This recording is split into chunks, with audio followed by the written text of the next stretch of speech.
Serious reasons to believe that His Excellency the Deputy President has committed gross economic crimes under Section 45(1), 46, 47(3), and 48(1) of the Anti-Corruption and Economic Crimes Act and Section 2, 3, 4, and 7 of the Proceeds of Crime and Anti-Money Laundering Act. Charge 8, serious reasons to believe that His Excellency the Deputy President has committed crimes by continuously misleading members of the public through false, malicious, divisive, and insightful remarks that are contrary to the provisions of Section 132 of the Penal Code and Section 29 of the Leadership and Integrity Act. Charge 9, gross misconduct that is incompatible with the high calling and dignified status of the office of the Deputy President and a member of the Cabinet and the National Security Council. His Excellency the Deputy President has publicly attacked and undermined the work of the National Security Intelligence Services and its officers. Charge 10, gross misconduct by openly and publicly insubordinating the President, who is the head of state and government. And finally, charge 11, gross misconduct by persistently bullying state officers and public officers. Mr. Speaker, this is a very difficult exercise that the House of the Senate is being called to undertake. It's the first time in the history, actually, of this country that this is happening. Though under the old constitution, pre-2010, Mr. Speaker, such an elaborate process wasn't available. To the best of my recollection, I don't remember this kind of an exercise where the Senate is being invited to agree to charges initiated by the sister house and confirm them after listening to both parties that appeared before us in the National Assembly versus His Excellency Rigathi Gachagua the last 2 days. Mr. Speaker, I do this with a heavy heart because His Excellency the Deputy President is somebody that is well known to me. I consider him, Mr. Speaker, more than a colleague in the leadership of this country, more even than just a normal acquaintance in social circles. Majority Leader, you are called upon to give notice. Notice? Oh, okay. Apologies. Mr. Speaker.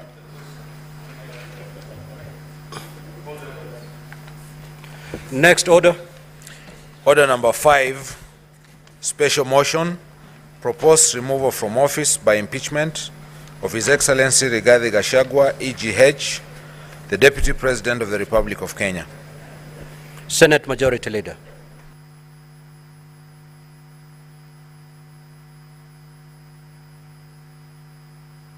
The mic, please. My apologies, Mr. Speaker. I now hereby move the motion, which is the proposed removal from office by impeachment of His Excellency Rigathi Gachagua, EGH, the Deputy President of the Republic of Kenya. That aware that the National Assembly on the 8th of October 2024 resolved with the support of 282 members, being at least 2/3 of all the members of the National Assembly, that pursuant to the provisions of Article 145(2), as read with Article 151(b) and 2 of the Constitution and the Standing Order 65(2) of the National Assembly Standing Orders, His Excellency Rigathi Gachagua, EGH, Deputy President of the Republic of Kenya, be removed from office by impeachment on the grounds specified in the special motion. Whereas by letter, reference NA/DLP/TBO/MTS 2024 into bracket 025, dated 8th of October 2024, and received in the office of the Speaker of the Senate on the 9th of October 2024, the Speaker of the National Assembly informed the Speaker of the Senate of the approval of the special motion by the National Assembly and further forwarded to the Speaker of the Senate documents in evidence of the proceedings of the National Assembly. Further, whereas pursuant to Article 145, as read with Article 151 and 2 of the Constitution and the Standing Orders 78 and 79 of the Senate had the National Assembly on grounds for the proposed removal from office by impeachment of His Excellency Rigathi Gachagua, EGH, Deputy President of the Republic of Kenya. And further, whereas pursuant to Article 145, as read with Article 151(b) and 2 of the Constitution and Standing Order 78 and 79 of the Senate Standing Orders, the Senate also had His Excellency Rigathi Gachagua, EGH, Deputy President of the Republic of Kenya, on the grounds of his proposed removal from office by impeachment of the Deputy President of the Republic of Kenya. Now, therefore, pursuant to Articles 145, as read with Article 151B and 2 of the Constitution and the Standing Orders 78 and 79 of the Senate Standing Orders, the Senate resolves to remove from office by impeachment His Excellency Rigathi Gachagua, EGH, Deputy President of the Republic of Kenya, on the following grounds. 1. Gross violation of Articles 10(2)(a), B, and C, Article 27(4), 73(1)(a), and 2B, Article 75(1)(c), and 129(2) of the Constitution, and Article 147(1), as read together with Article 131(2), C and D of the Constitution. Charge 2, gross violations of Articles 147 and 152 of the Constitution by undermining the President and the Cabinet and effective discharge of the national government's executive mandate. Charge 3, gross violations of Articles 6(2), 10(2)(a), and 174, 186(1), and 189(1), and the fourth schedule to the Constitution by undermining devolution. 4, gross violations of Article 161 of the Constitution on the institutional and decisional independence of judges. 5, gross violations of Articles 3(1) and 145(5)(a) of the Constitution on the fidelity to the oath of office and allegiance. Charge 6, serious reasons to believe that His Excellency the Deputy President has committed crimes under Sections 13(1)(a) and 62 of the National Cohesion and Integration Act.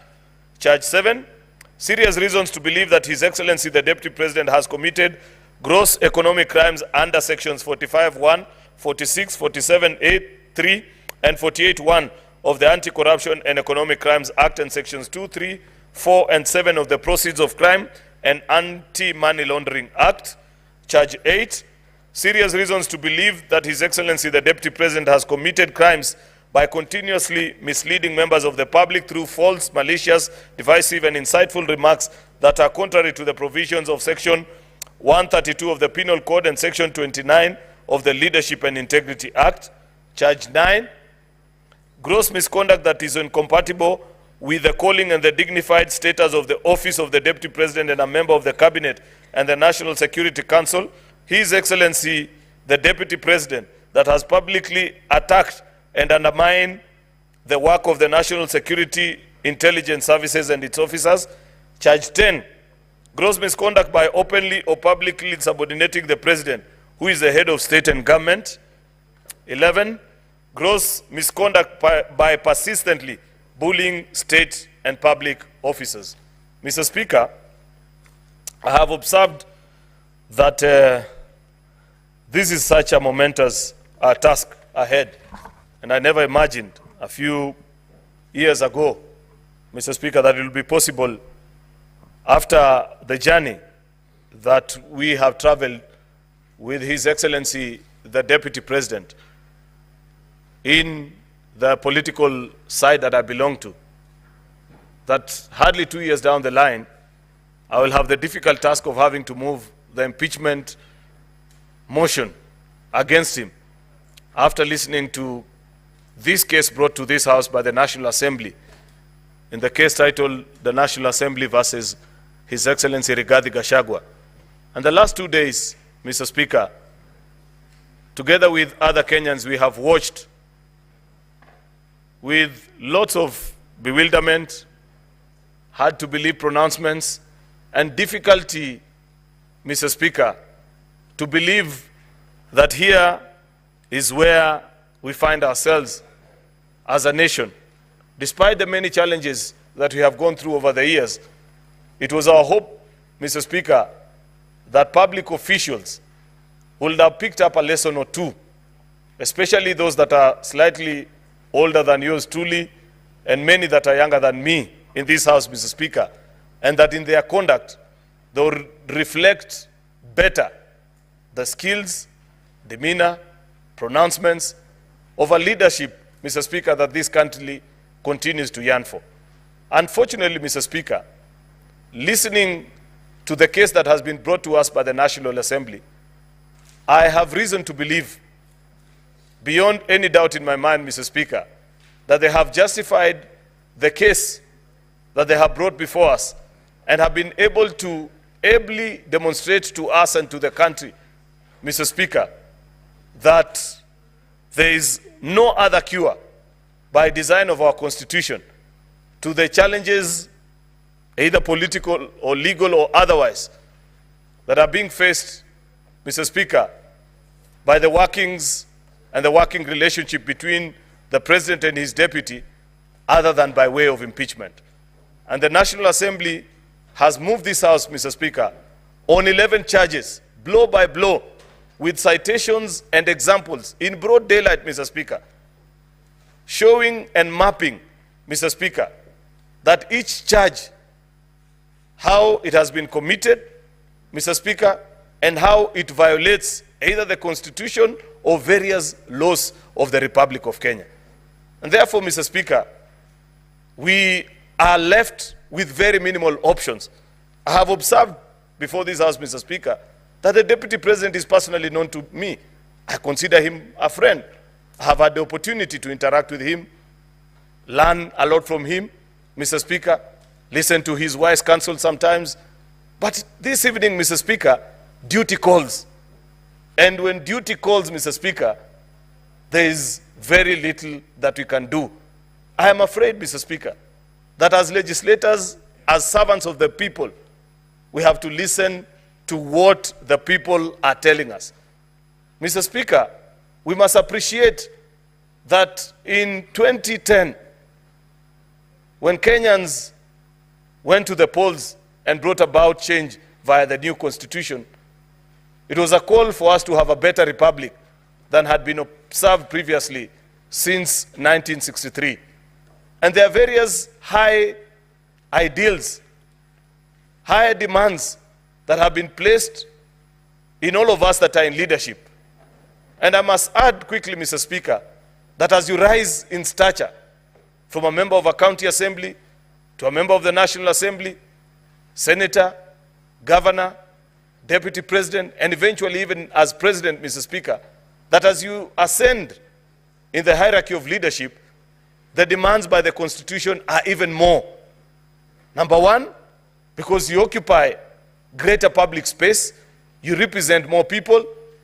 When you speak, Mr. Speaker, you say things that can affect either positively or otherwise the lives of millions of citizens.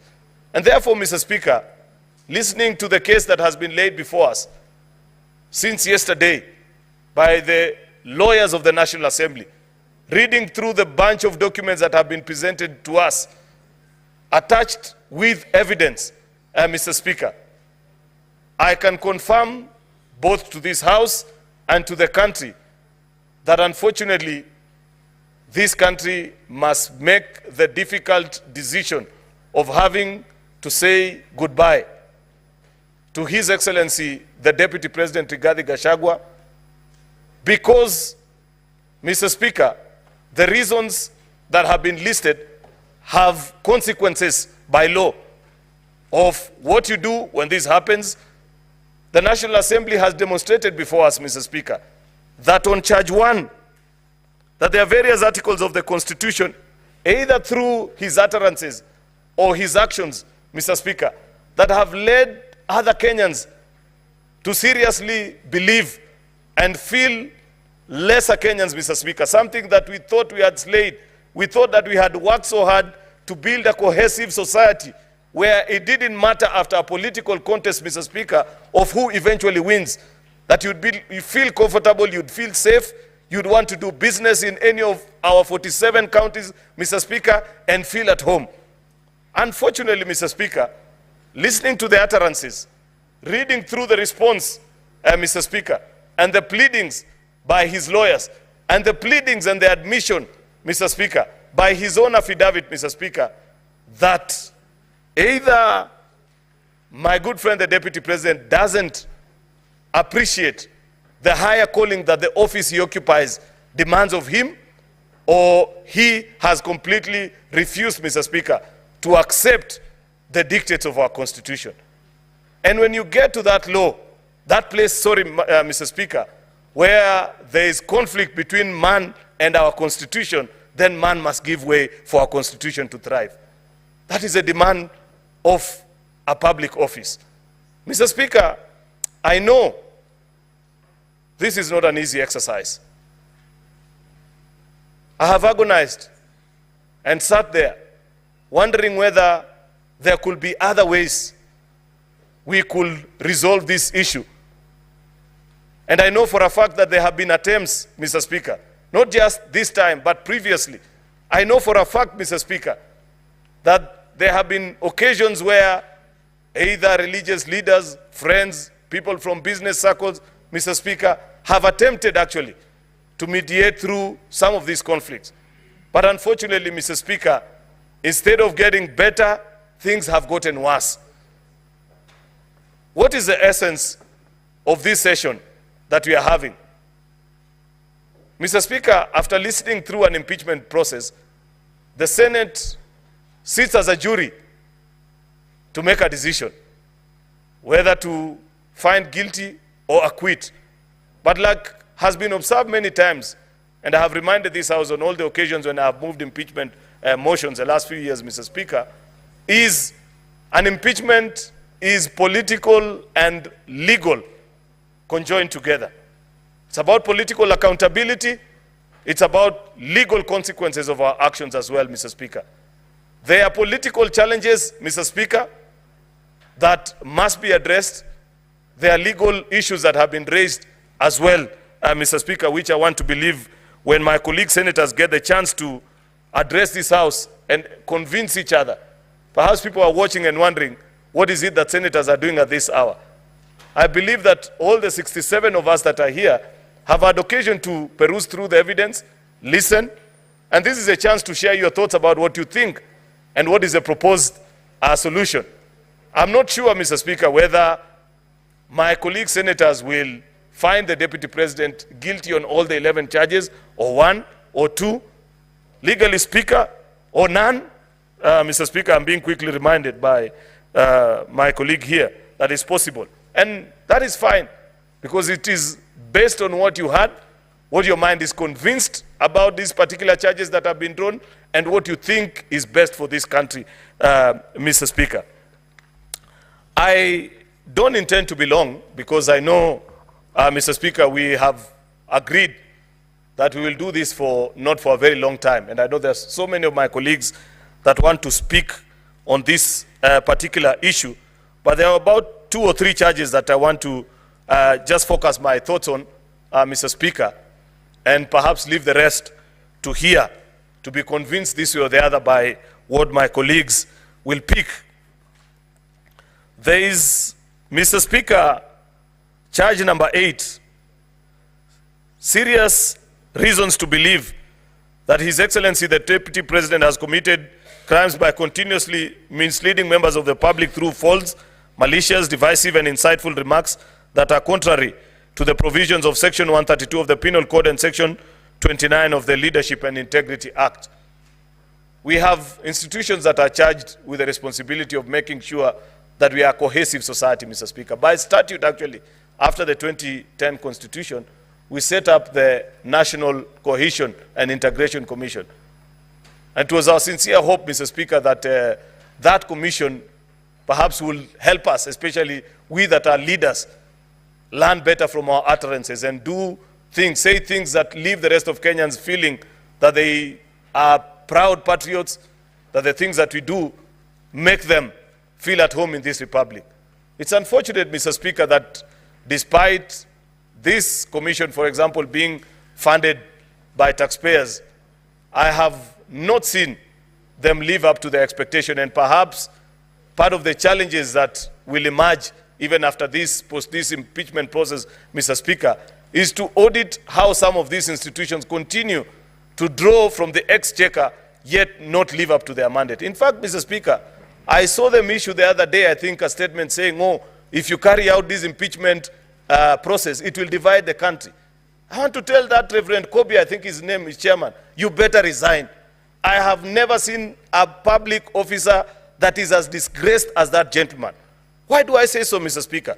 I remember in our days, last time, Mr. Speaker, this is the same institution that was so vigilant that would ban us even from coining phrases like hatupangwingwi and say that those phrases are divisive to the country. But I've seen for the last 2 years, Mr. Speaker, these narratives and clips that we are being shown, being whipped and hurting Kenyans on a daily basis, and have kept quiet about it. But finally, when the National Assembly has moved to say that we must put a stop to this, they finally show up on stage and say, oh, this will divide Kenyans. Mr. Speaker, surely, don't Kenyans deserve better from their public institutions, Mr. Speaker? I hope, Mr. Speaker, that at the end, by the end of this particular exercise, all the commissioners of that particular institution, Mr. Speaker, will find it fit to resign so that we can have Kenyans who understand how we can build a more cohesive society than those that are gatekeepers of those that push divisive narratives, Mr. Speaker. Mr. Speaker, we have been invited as well and have been challenged that on charge 10, that there is gross misconduct by openly or publicly insubordinating the president, who is the head of state and government. And I listened to one of the lawyers urge us and say, where is the complaint from the president? Surely, does the president need to complain to you, Senator Onyonka, to notice that there is a dysfunction in that particular office? That if there is a lack of symphony in action, in word, in deed, Madam Speaker, between the president and the deputy, and there is a continuous spat, such as what has been witnessed the other day, then constitutional consequences might follow, so that you clean up and have an institution that works for the greater interest of all the people of the Republic, Mr. Speaker. Finally, Mr. Speaker, I know not everybody agrees with those of us that hold the view that the Senate has been sufficiently convinced by these charges, either one of them, all of them, or none that I say. But what I find difficult, Mr. Speaker, is to accept the proposal by those that want to reduce this House and claim that Parliament is a gathering of just a few people. And I have watched many people say that, pundits on the television, including none other than the Deputy President himself, who on many occasions, including last weekend in Embu, has said that his only faith is in the courts of the Republic of Kenya, and nothing about this particular House. Mr. Speaker, perhaps it will be important for somebody to remind him, what is the history of Parliament? Parliament is a gathering of all Kenyans. I have said many times, Mr. Speaker, that because it is not possible for all the 50 million Kenyans to meet at one place and agree on issues, Mr. Speaker, they agreed to do so through their representatives, Article 2 of our Constitution, Mr. Speaker. And therefore, a gathering of a House of Parliament, Mr. Speaker, cannot simply be wished away by being described that a few members either overturning or undermining the will of the people of Kenya. I believe Kenyans speak directly through the election or indirectly through their elected representatives, who are the people in the National Assembly, in the Senate, in our county assembly. And therefore, Mr. Speaker, when institutions of accountability are dispensing their constitutional mandate, such as what we are doing today, Mr. Speaker, if you respect our Constitution, then respect the outcome and the processes that have been initiated and concluded in Houses of Parliament, Mr. Speaker, just as you do with courts of law. And I appreciate, Mr. Speaker, that on many accounts, I know this process has attracted close to 30 petitions in our courts of law. And I agree with the learned judges that have, Mr. Speaker, made a determination that you allow Parliament to conclude on its processes such that anybody who's not satisfied with the outcome, Mr. Speaker, can exercise their right to appeal. And therefore, Mr. Speaker, in the interest of time and knowing that many of my colleagues want to speak to this particular issue, I want to conclude it at that and request that the Senate Minority Leader, retired Justice Stewart Mazaya, the Senator for Kilifi, does go ahead and second this motion. I thank you, Mr. Speaker.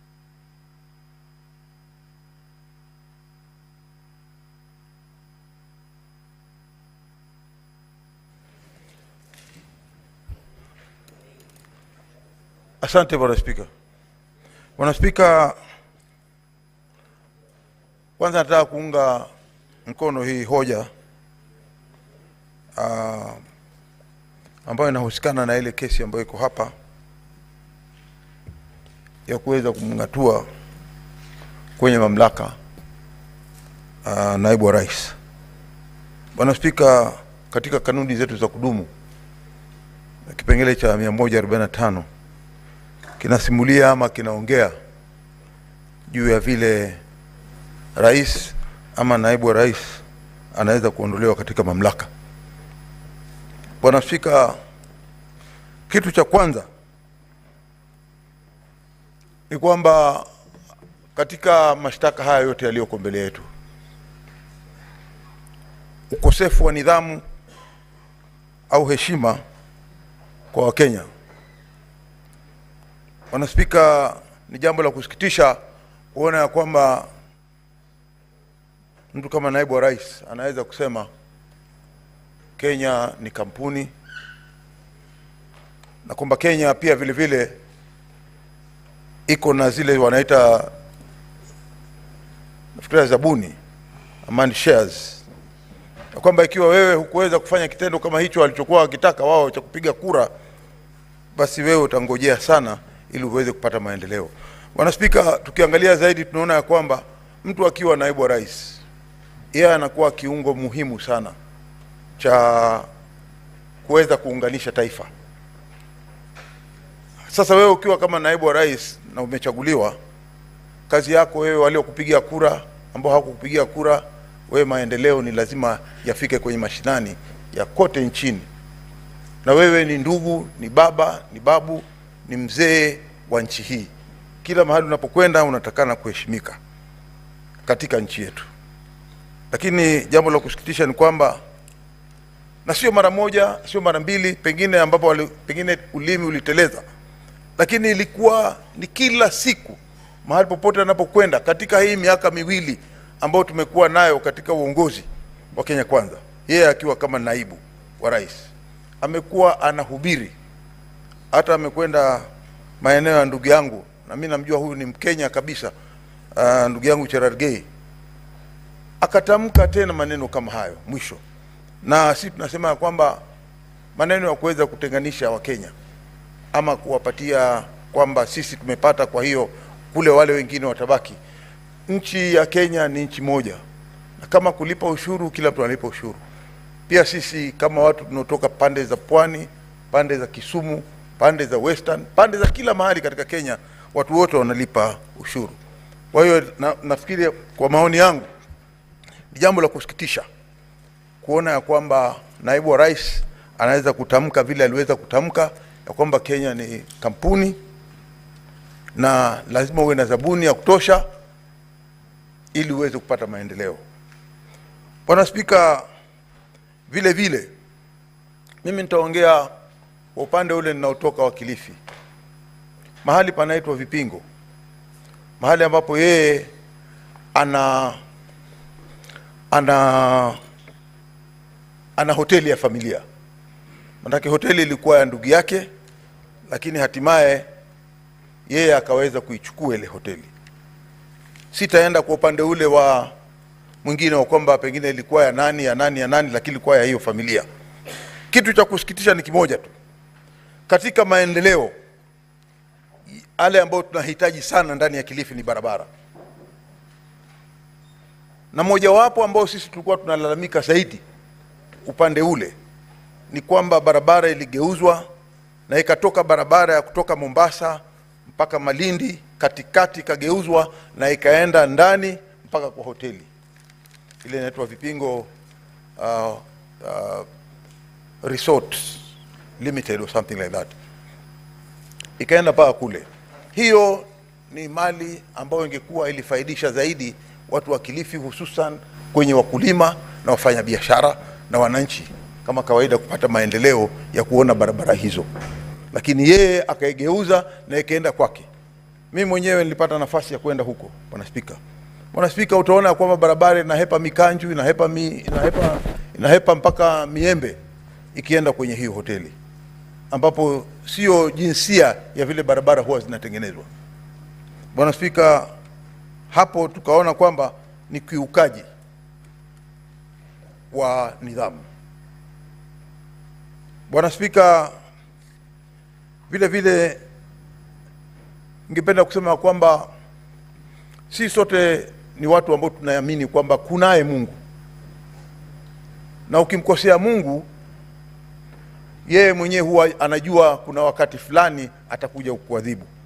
Bwana Spika, tumeona ya kwamba wale ambao walikuwa wamekosewa hivi sasa kuna malipo ambayo yanaendelea. Bwana Spika, tukiangalia haya malipo ni kwamba imetokea kwamba zile mali zote, watoto wote wale wa yule ndugu yake mkubwa aliyefariki, jambo la kusikitisha kuona ya kwamba mimi ama ndugu yangu yoyote hapa ndani ya Senate hatuombi, lakini ukifa kama mali yako haitakwenda kwa watoto wako, inaenda kwa ndugu yako na bibi yake na watoto wake. Tunaona hiyo pia ni ukosefu wa kuona nidhamu ndani ya familia, ambao wewe kama kiongozi wa familia unatakana uilinde na uitunze, naona ya kwamba wameweza kupata maendeleo. Bwana Spika, ya mwisho ambao nataka kusema kwa hivi sasa ni kwamba wajane wanapolia Mwenyezi Mungu hujibu, na nafikiria wakati wa kujibu sasa umefika. Kwa hiyo asiweze kulaumu mtu yote. Hapa ndani ya hili bunge tumeangalia, na hakuna kwa upendeleo upande huu ama upande huu. Tunasema ya kwamba haki itendeke. Mwisho nataka kusema ya kwamba pia kuna ile ya kwamba ikiwa tuko katika timu kama wewe katika cabinet, vile vile Bwana Spika, tunaona ya kwamba katika yeye akiwa kama mmoja wapo wale watu ambao wanaketi katika kamati ile ya kuangalia katika nchi ya ujasusi, yale NIS, alitamka mambo ambayo yalikuwa hayafai ya kuweza kulaumu kiongozi wa ujasusi, ambapo haikuwa na maana yoyote. Kama kulikuwa kuna nia ya kusema kitendo kama hicho, angekuwa alimuita kamishna yule wa polisi IG, njoo hapa, na akamuita yule mkuu wa ujasusi, njoo hapa, na akaketisha pamoja. Je, wewe mkuu wa ujasusi uliweza kupeleka ripoti yako kwa mkuu wa polisi? Ama akaulizwa yule akajibu akasema amepata ama hakupata? Lakini kwenda kwa mkutano wa hadhara na kuanza kusema mtu fulani hafanyi kazi ndani ya ofisi yake, hilo lilikuwa ni kosa kubwa sana, na ambalo huwezi kuficha siri ya yale yanayotendeka katika ujasusi, katika ile kazi zao za ujasusi. Bwana Spika, kwa vile mimi ninaona njia ambayo ameelekea na kazi zake hakuweza kuelekea kisawasawa, na mimi kwa maoni yangu, na najua ndio maoni ya wengi, imeonelea kwamba hapa sababu hizi ambazo zililetwa ya kwamba aliweza kukosea utendakazi wake aondolewe katika mamlaka. Naunga hoja hii. Asante Bwana Spika.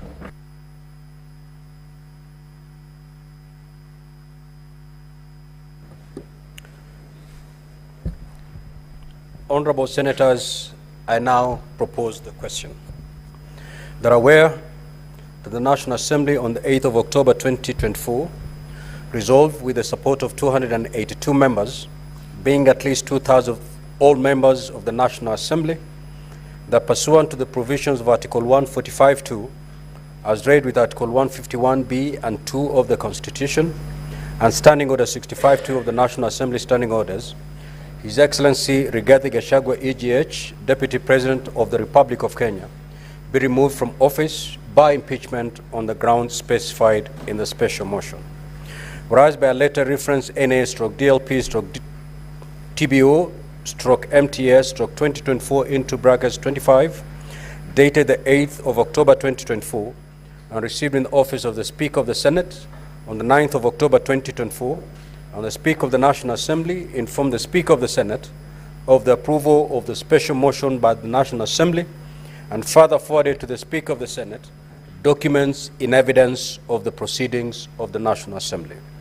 Further, whereas pursuant to Article 145, as read with Article 151B and 2 of the Constitution, and Standing Orders 78 and 79 of the Senate Standing Orders, the Senate had the National Assembly on the grounds for the proposed removal from office by impeachment of His Excellency Rigathi Gachagua, EGH, Deputy President of the Republic of Kenya. And further, whereas pursuant to Article 145, as read with Article 151B and 2 of the Constitution, and Standing Orders 78 and 79 of the Senate Standing Orders, the Senate also had His Excellency Rigathi Gachagua, EGH, Deputy President of the Republic of Kenya, on the grounds of his proposed removal from office by impeachment on the Deputy President of the Republic of Kenya. Now, therefore, pursuant to Article 145, as read with Article 151B and 2 of the Constitution, and Standing Orders 78 and 79 of the Senate Standing Orders, the Senate resolves to remove from office by impeachment His Excellency Rigathi Gachagua, EGH, Deputy President of the Republic of Kenya, on the following grounds. 1. Gross violation of Articles 10, 2A, B, and C, 27.4, 731A, and 2B, 751C, and 129.2 of the Constitution, and Article 147.1 as read together with Article 131.2C and D of the Constitution. 2. Gross violation of Articles 147.1 and 152.1 of the Constitution by undermining the President and the Cabinet and the effective discharge of the national government's executive mandates. 3. Gross violation of Articles 6.2, 10.2A, 174, 186.1, 189.1, and the fourth schedule to the Constitution by undermining devolution. Gross violation of Article 60, 161 of the Constitution of the institutional and decisional independence of judges. 5.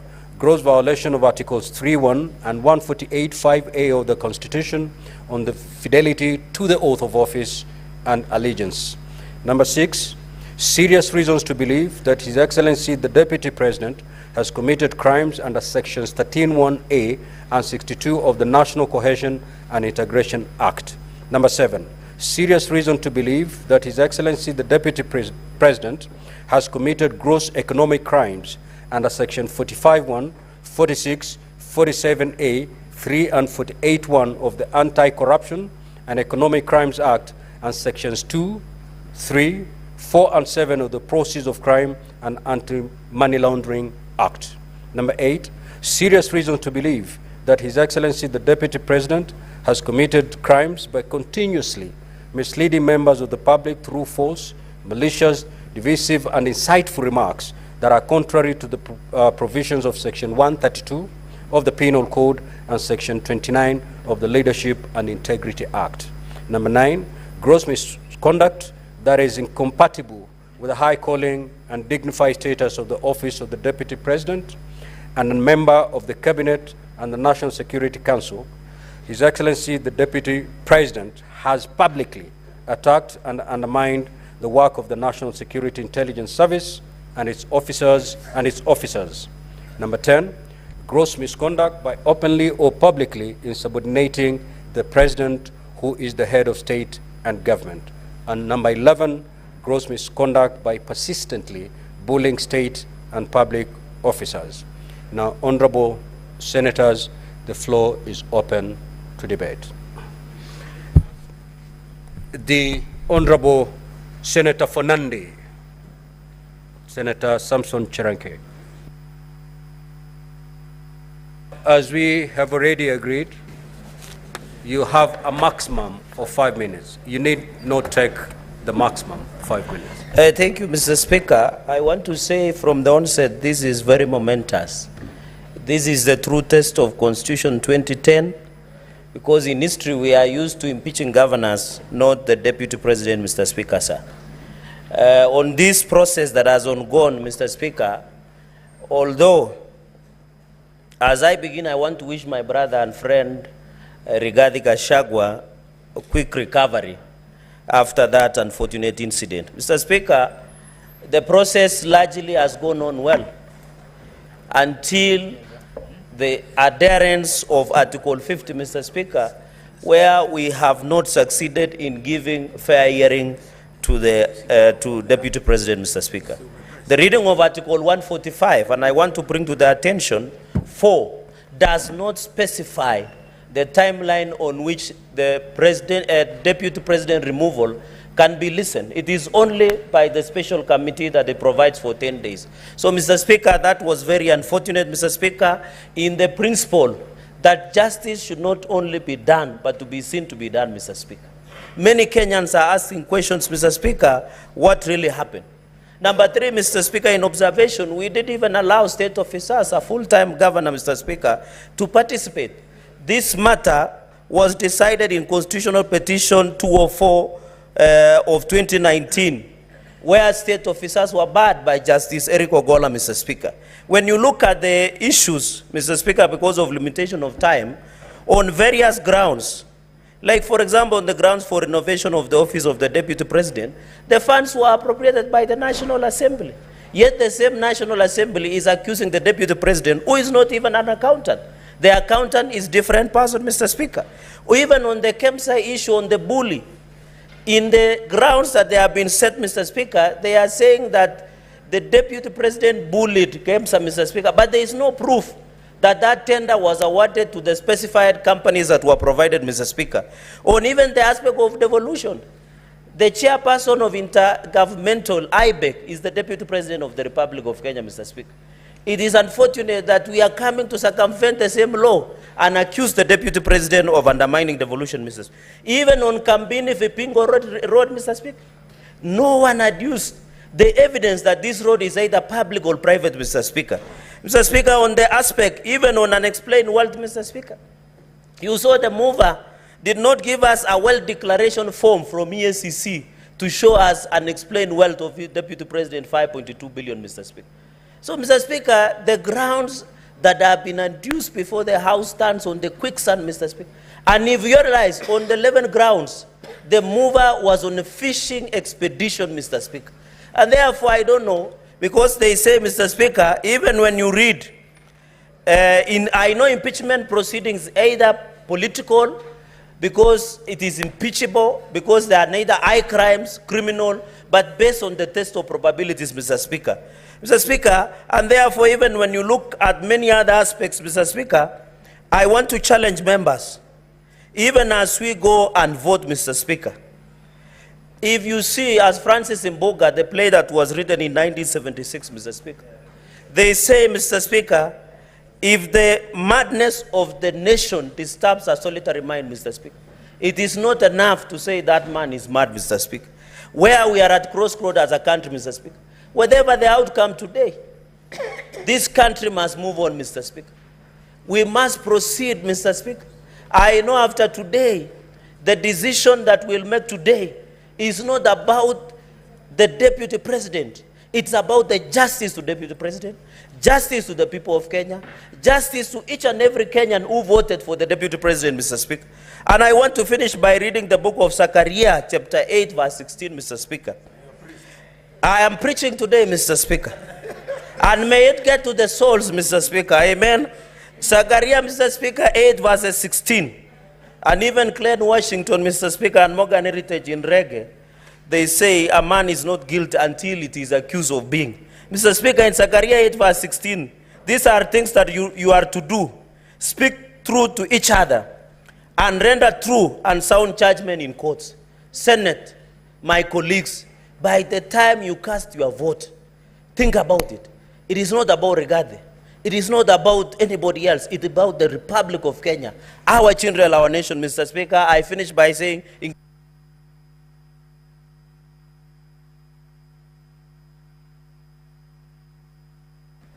Senator Enoch.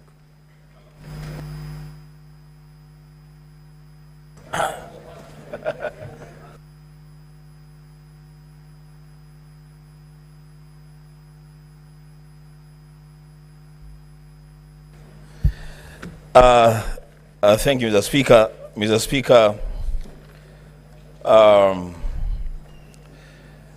there is a reason why my colleagues call me Bishop, others call me Pastor. Mr. Speaker, the book of Deuteronomy, chapter 19, from verse 18 to 19.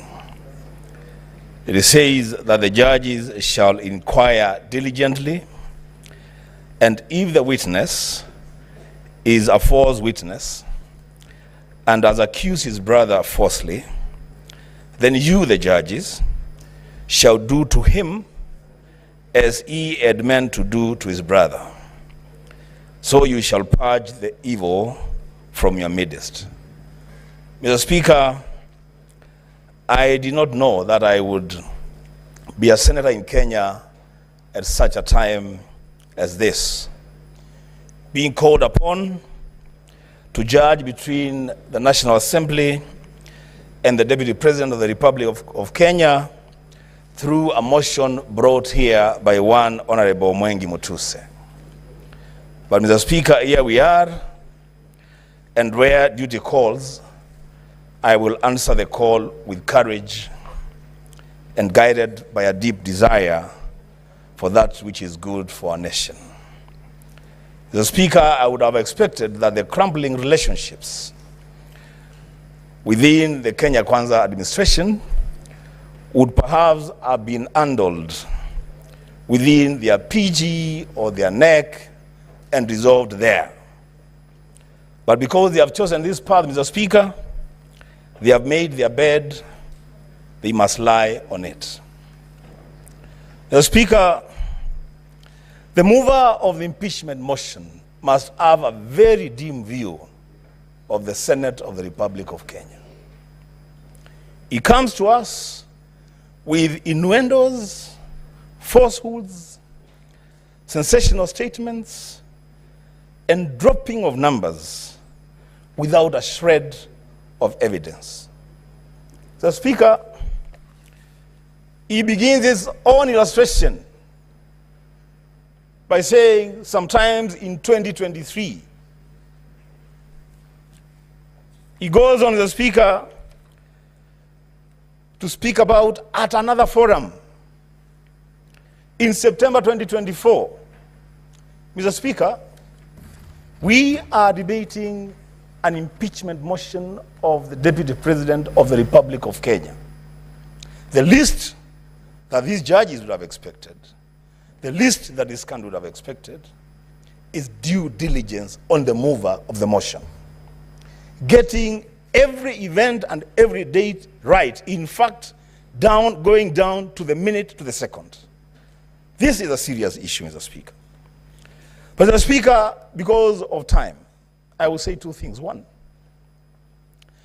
let it be known to this House and to this country that those of us who subscribe to the ideals of the Azimio One Kenya Alliance are totally and grossly opposed to the idea of a government of shareholding.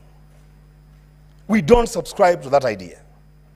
We believe in an all-inclusive government where every person and every region have their space in this country. But Mr. Speaker, when that matter was presented to us as an accusation, as a ground for impeachment of the Deputy President, during cross-examination and going through the evidence table before the Senate, it is clear to this House, it is clear to this country, that the idea of a government of shareholders is a foundational policy of the Kenya Kwanza administration. The signature for that policy is appended by none other than the party leader of that coalition, the President of the Republic of Kenya, the Speaker of the National Assembly, the Chief Cabinet Secretary, and Mr. Speaker, I would dare say, don't drag the Speaker of the Senate to this because he's not part of this. Mr.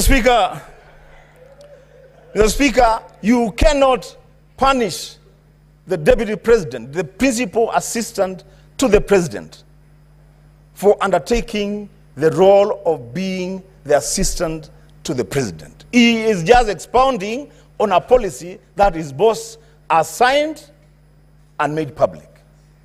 The Speaker, oh my goodness. The Speaker, lastly, if you allow me,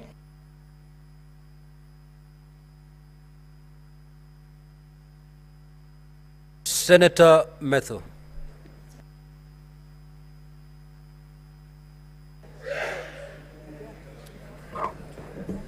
Thank you very much, Honorable Speaker. From the onset, allow me to say that I rise to oppose the motion of the removal by way of impeachment of the Deputy President of the Republic of Kenya. And Honorable Speaker, for the last 2 days, today and yesterday, we have been treated to a charade of allegations, accusations, which, in my opinion, have not been substantiated either by the mover of the motion, the Honorable Mwengi Mutuse, or the advocates who he came with, or the advocates that are on record for the National Assembly. And Honorable Speaker, I am actually quite surprised that one of the advocates who appeared to represent the National Assembly tells us that the Honorable Mwengi Mutuse, his was only to allege. This is not a trial. He didn't have to substantiate. He only needed to allege, and out of the allegation, then it should be carried, and we need to remove Honorable Deputy President from office. Honorable Speaker, looking at the evidence that the Honorable Mwengi Mutuse put in his motion, and the cross-examination that was here, the evidence that he brought to the House, he had 22 companies that he had listed. And when questions were running to him, what problem do you have with the company number 1? I don't have a problem with it. Maybe you will have a problem in future. But the Deputy President must be removed from office. What do you have what problem do you have with company number 2? I don't have a problem with it, but it might have a problem in future, and the Deputy President must be removed from office. And he kept telling us, I don't have a problem with the next one, the next one, the next one, the next one, but the Deputy President has to be removed from office. Honorable Speaker, I posed a question to the Honorable Mwengi Mutuse. He alleged that the Deputy President has a dairy farm in Nyandarua County. The fairest thing, or the least that anybody would do to such an accusation, you need to tell us where in Nyandarua is this land, at least remotely tell us what is the title number, so that even if, as the area senator, if I want to verify that indeed the Deputy President has a dairy farm in Nyandarua, there is something that I can look at. Honorable Speaker, he said, I don't know, but the Deputy President has to be removed because it is time to remove the Deputy President. On the question about Meru, where is the title number? I don't have it, but the Deputy President has to be removed from office. His wealth is 5.2 billion. Have you done a valuation? I don't have a valuation. I don't have a valuation. I don't mind. The Deputy President has to be removed from office. There is no evidence that I have in record. I don't mind. The other funnier question that we had, Honorable Speaker, is that the Deputy President has an allegation of insubordination. And the insubordination can only be sanctioned by the immediate supervisor of the Deputy President. The immediate supervisor of the Deputy President is the President. Is there any affidavit that the President has complained that there has been insubordination by his own deputy? Nothing. But the only thing that I would want to hold on to, on this particular allegation of the Deputy President having been alleged to have insubordinated his immediate supervisor. Since this motion of impeachment started, we have not had any comment from the President, either saying what has been alleged by Honorable Mwengi Mutuse is true or not true. So I want to believe that beyond the owner of the motion of the Honorable Mwengi Mutuse, the President is the bigger owner, because he has not denied that this is there has been an insubordination. And my comment would be this: this divorce that the President is looking for, you shall get it, but it will be painful, it will be hurtful, it will be catastrophic, it will have casualties. At the final vote that will be casted today, we might be the first casualties, but the casualties of today are not necessarily the casualties of tomorrow. And out of the vote that shall be taken, I'm speaking to our partners in the coalition and the other people who are here from ODM and the other parties. This vote that you shall take today, it is not in vain that the senator for Nyandarua, it is not in vain that the senator for Kiambu, it is not in vain that the senator for Muranga, it is not in vain that the senator for Laikipia, it is not in vain that the senator for Kirinyaga with strict instructions from the people who elected this government, have told them to come and oppose the motion that is on this floor of the House. Honorable Speaker, I'm being disrupted. The point that I wanted to make is, it is not in vain that we have been instructed not to sanction this divorce. But if it comes, we shall take it in our strides. I want to tell the people who are here, the vote that we shall cast here, we shall not put it in our minds. We shall put it in our hearts. The people of the region that I have mentioned are at their lowest. We are calling on the senators who are here. It is time to stand with us. Finally, this motion had to be processed in a haste. We had to try a man in hospital because the only crime that Rigathi Gachagua has committed is a political crime. So he had to be removed out of the way, whatever it will take, whether he's in hospital, whatever it will take, he has to get out of the way. That can only happen if it has the direct sanctioning of the President of the Republic of Kenya, His Excellency William Samoei Ruto. Senator Tom Ojenda.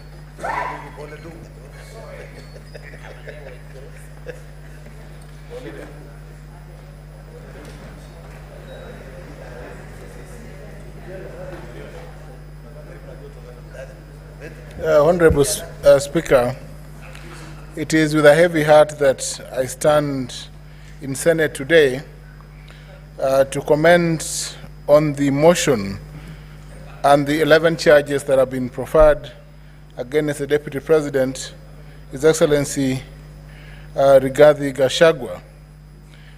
During today's session, when the advocate for the Deputy President made a presentation, I posed a question to the advocate. And the question, Mr. Speaker, sir, related to the share question which informs count one. Count one is on gross violation of Article 10.2, Article 73, Article 75, 129, 147, and 131 of the Constitution. Mr. Speaker, sir, it is inconceivable that certain regions of this country, in view of the Deputy President, cannot and do not form part of the so-called, Mr. Speaker, sir, the shareholders in this country. To me, Mr. Speaker, sir, the shareholding question and paradigm that the Deputy President has so eloquently, for the longest time possible, stuck to since the election, is the lowest, Mr. Speaker, sir, that he has gone. It is the lowest, Mr. Speaker, sir, because this morning, the advocate was unable to respond to the shareholding percentage for Kisumu County, Siaya County, Migori and Homa Bay counties, Mombasa County, and many other counties, including West Pokot, Trans Nzoia, Mandera, Marsabit, and Vihiga counties. Mr. Speaker, sir, the shareholding question violates expressly Article 10.2b of the Constitution. Senator Tabitha Karanja.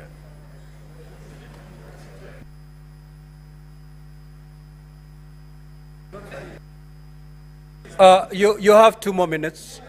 It's a system floor. Speaker, I thought that was rigging. I thought that was rigging. But Mr. Speaker, sir, may I move to just conclude, to move? Mr. Speaker, sir, the presidency of this country, and we have moved under Articles 145 to 150 of the Constitution to impeach the Honorable Deputy President.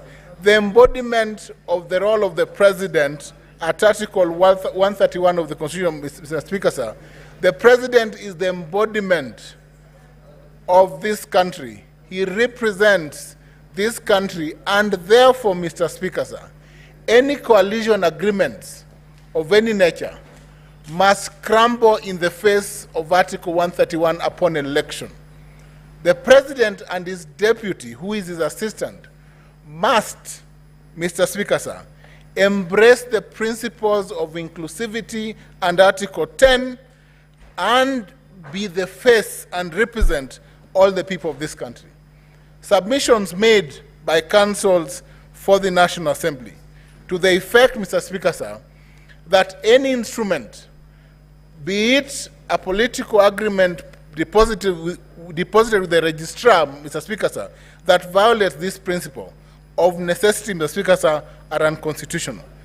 And it is in the face, Mr. Speaker, sir, of this first count that I will vote in favor of the impeachment of the Deputy President. Mr. Speaker, the other counts that are set out and that relate to violation of the principles of national cohesion, Mr. Speaker, sir, have been proven by the submissions made before this House this afternoon. Violation of Article 147 and 152 of the Constitution have been proved as set out in the charges framed by the National Assembly. Mr. Speaker, for the first time, let me say this, that this country must pull together in one direction.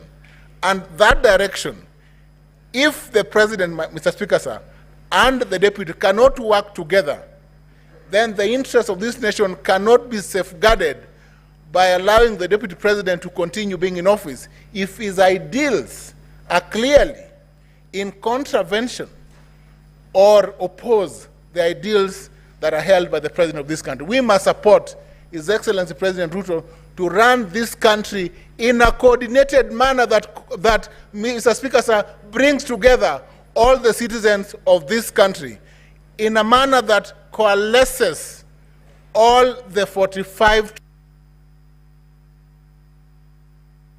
Senator Tabitha Karanja.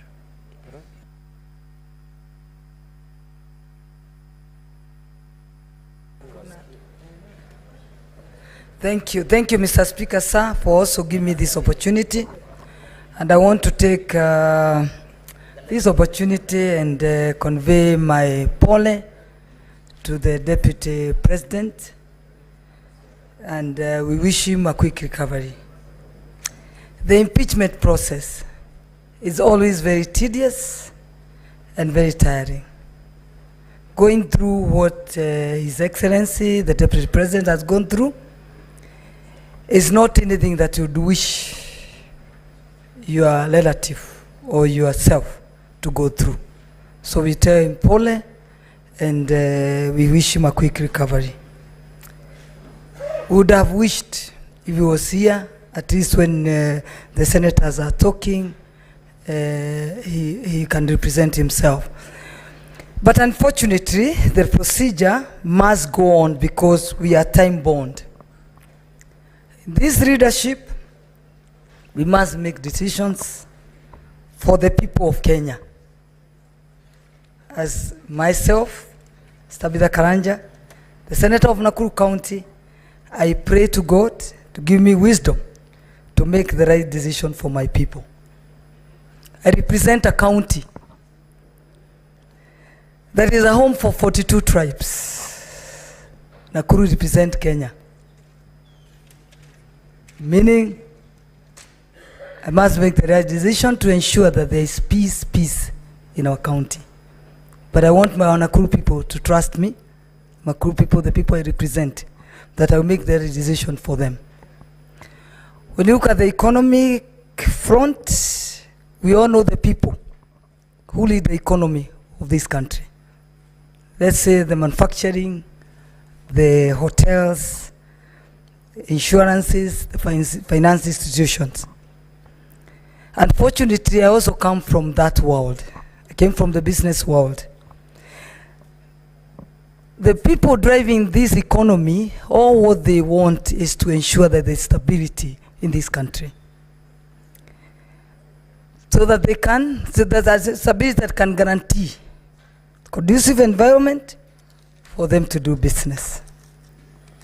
The deputy position, the Deputy President's position, or even the Deputy Governor's position is a position that we need to think about. If you look, it has a history that every Deputy President is unlikely that they survive. But we need to have the firing and hiring to be given to the same person that hires, rather than having those people bringing after firing They want to fire, they bring them to the floor of the Senate. I wish we can go back to the Moi regime, where they used to be sacked and nothing changes. You hire as another one tomorrow, the following morning. Fortunately, the political formation in this country have representation from different communities. I know we are always asking where we are, but when the boss says he doesn't want the person that is hired, a manager, it is very, very hard to say that you can save that person, because even if you save him, where is he going to work? He may even find the offices are locked. So I think he make the right decision to ensure that this country moves, because all what we are looking for is stability of this country. And I know when I'm in this floor, if we're unlikely that we don't save the deputy president of the Republic of Kenya, the one we have, that deputy president came from one community. I just pray that that position will be returned to the same community. Thank you, Mr. Speaker, sir. Asante. Senator Okoit Omtata.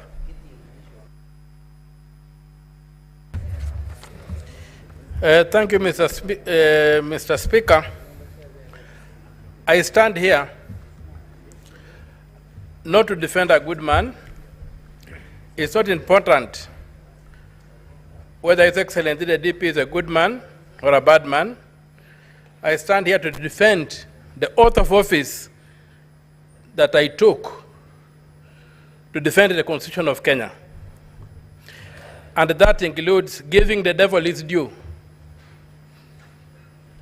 When the people of Kenya, during public participation, was screaming Kufa Makanga, Kufa Ndereba, they were opposing selective prosecution. They said if Parliament has to hold people accountable, it should not be selective. And I stand here to look at whether this House has complied with the Constitution. Article 150, Clause 2, on the removal of the Deputy President. The grounds for impeachment are set out in Article 145.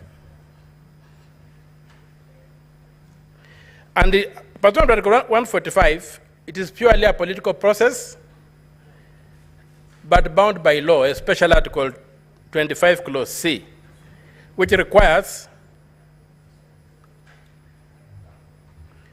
that somebody is given a fair hearing. So the removal of the president by impeachment on any ground under Article 145 is a grave matter that involves overturning the sovereign will of the people as expressed in a democratic election. Even more profoundly, it means that the person so removed is prohibited for life from enjoying the rights under Article 38, Clause 3, Paragraph C, to be elected and hold office, to vie for, be elected and hold office. So the constitutional bar that must be cleared for the removal of the president from office is high. The Constitution requires that the removal must be well-founded in law, and that's why it prescribes the thresholds. And it must be objective. It is not a simple matter of numbers in the National Assembly and in the Senate. An impeachment is not a vote of no confidence. We must distinguish that. A vote of no confidence is a simple matter with no standards. It's just a political thing that you make, and somebody resigns from office, but he can come back and get to office again. This is an impeachment. So, Article 150, Clause 2 provides that to remove the deputy president, the provisions of Article 144 and 145 relating to the removal of the president, the deputy president, of the president shall apply with the necessary modifications to the removal of the deputy president. The Constitution does not anticipate a situation whereby we apply Article 145 on the removal of the deputy president without modifying it. The phrase is, shall apply with necessary modifications. What modifications has this House made, or the National Assembly made, or Parliament as a collective made to Article 145 before applying it to the Deputy President? Can we impeach the Deputy President using the standard for impeaching the President, when we know very well that the President is immune to prosecution, and therefore the certain standards that apply to him won't apply to the Deputy President? So given that the Deputy President has not enjoyed those immunities, how are we protecting him? How are we ensuring that this process is constitutional? It's my submission there's a total failure on Parliament to have proceeded to impeach the Deputy President without making the necessary modifications to Article 145. And you have seen the potholes we have fallen into. It's okay for the President because the President is immune from judicial processes. But is it okay that the Deputy President should be prosecuted using the same standard used for the President? And the drafters of the Constitution. Senator Ali Roba. Thank you very much, Mr. Speaker. I'd like to time so that I don't lose my apologies. Thank you very much, Mr. Speaker. Yesterday, the Council for the Deputy President had really spent a lot of time in trying to bring out non-issues, leaving out the critical substance of the case against the Deputy President. And as I was seated here, I was honestly hoping I'll get an opportunity to get some clarification from the Deputy President. And unfortunately, that never happened. But since we are here and the public are watching, there are issues that need to be responded to. On the issue of serious allegation that is to do with the proceeds of crime and anti-money laundering, in the affidavit of the President, the Deputy President himself acknowledged that Christo Company belongs to him. And he also further acknowledged that he has transferred Christo Company to his sons. And he went further to acknowledge in his own sworn affidavit that he has borrowed 600 million shilling in order to purchase Outspan Hotel from Abadeas. But in the evidence that is filed, that is before us, he only provided a letter of offer from a bank and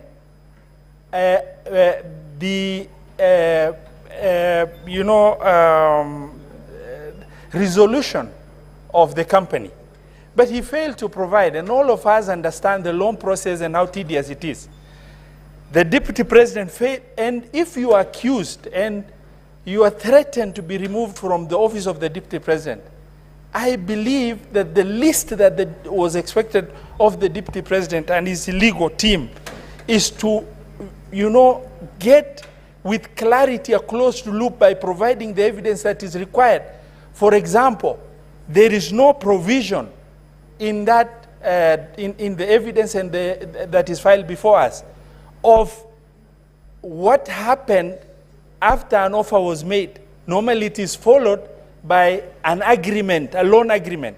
That evidence of loan agreement has not been filed. It is followed by a collateral document that was used.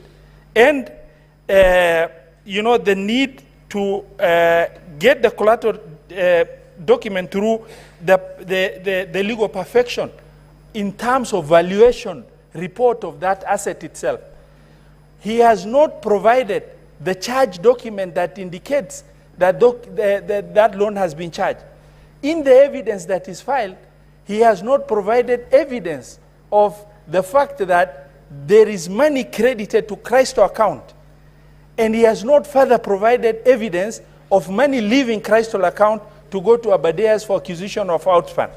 And the legal counsel expects by concentrating on non-issues with the petitioner, that these issues will be swept under the carpet. The other issue that I need to bring out, yesterday we were shown videos. The videos indicated utterances of the president in Muranga, where the president made a statement in trying to validate the statement of shareholding and the country being a company. They showed the president making a statement of nyinyi mumepata share yenu.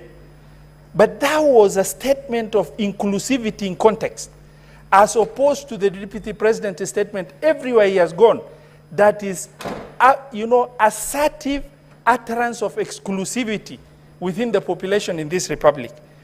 Mr. Speaker, sir, Article 145 of the Constitution and 146 2A indicates that should the unforeseen eventuality happens, where the president ceases to be, God forbid, the deputy president takes over to finish the term of that presidency.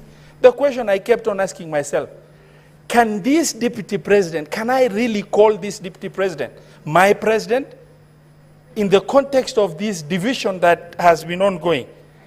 Mr. Speaker, sir, when you are the second in command in the country and you sit,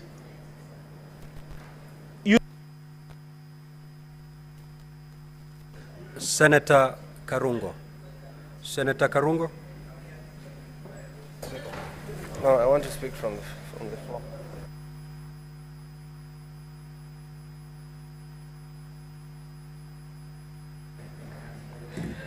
Thank you very much, Mr. Speaker, for the opportunity to oppose this motion. I stand to oppose, and I'll start from where I left by saying that children deserve the most honest and thoughtful answers. And allow me, when I give my point, to talk to my children and the children of patriots of this country, Mr. Speaker. Mr. Speaker, cutting off the neck does not cure headache, Mr. Speaker.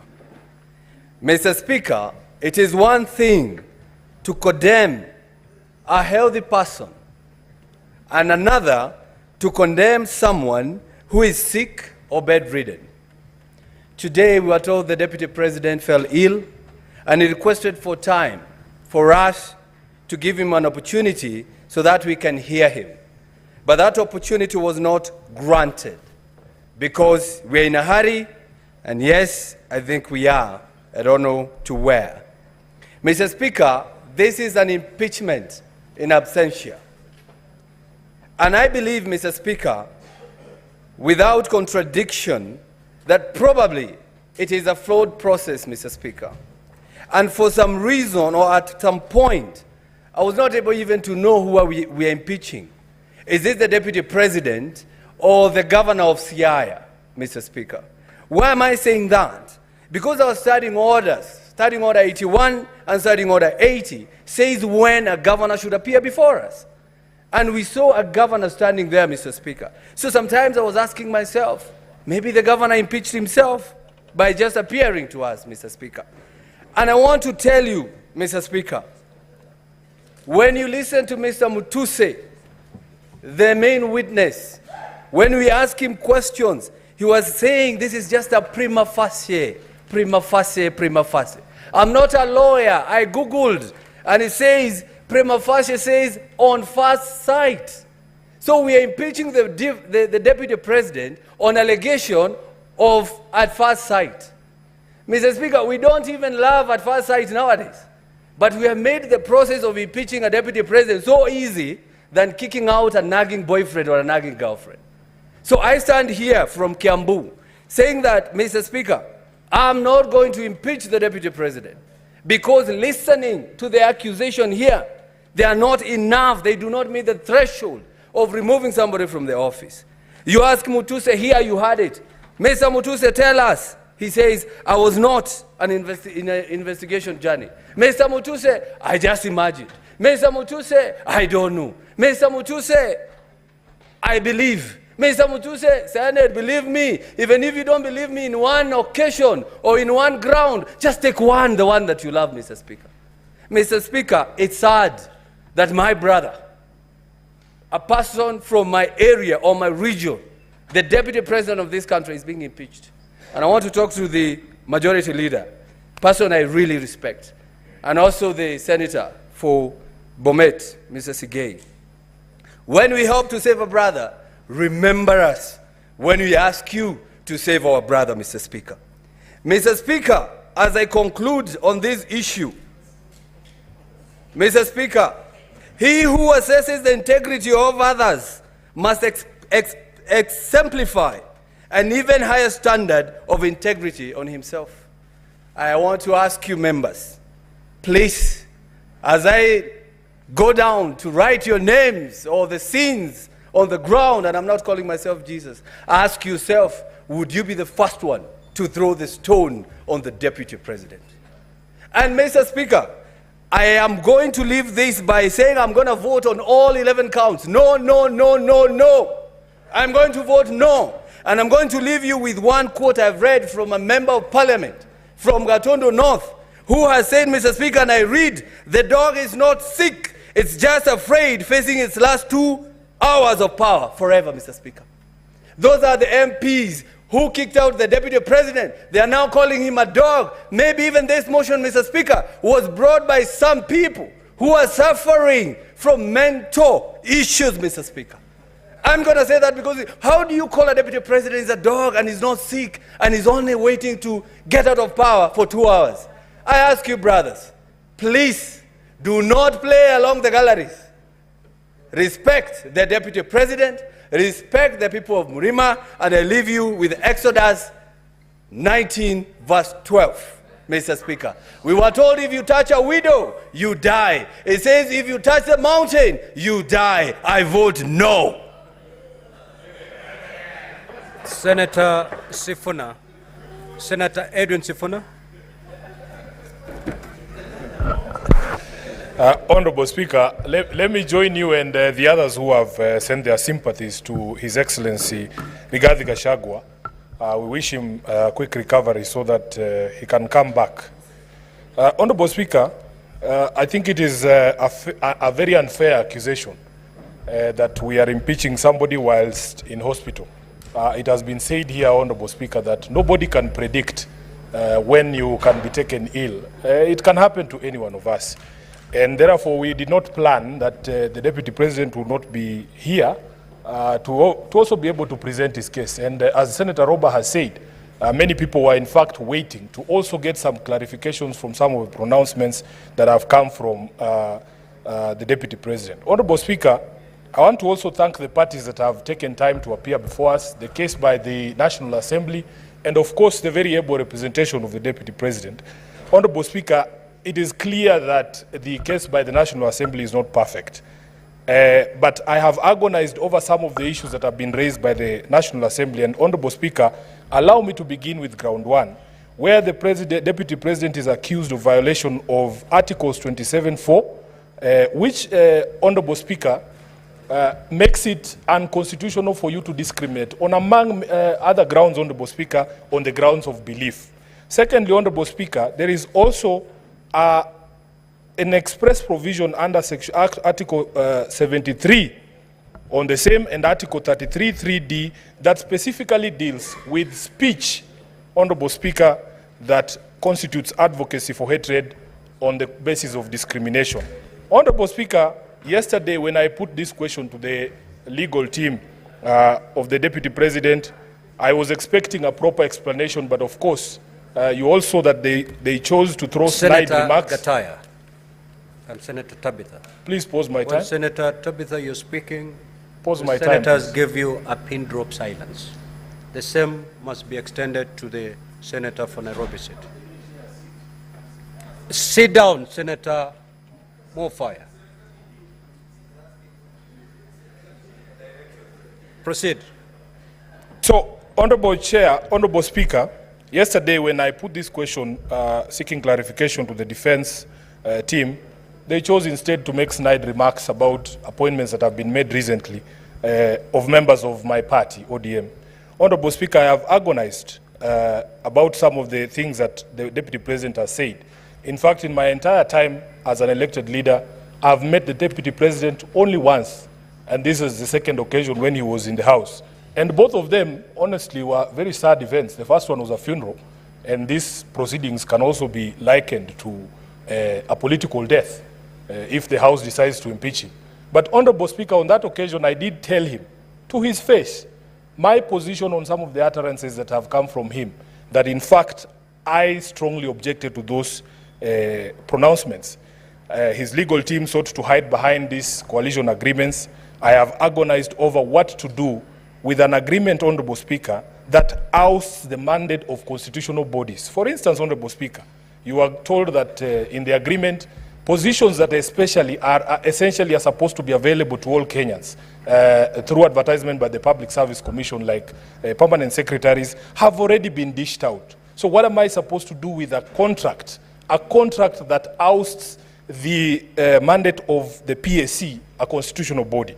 What am I supposed to do with a contract that ousts the mandate of this House, Honorable Speaker? For instance, to vote for the person who sits in the chair that you sit in.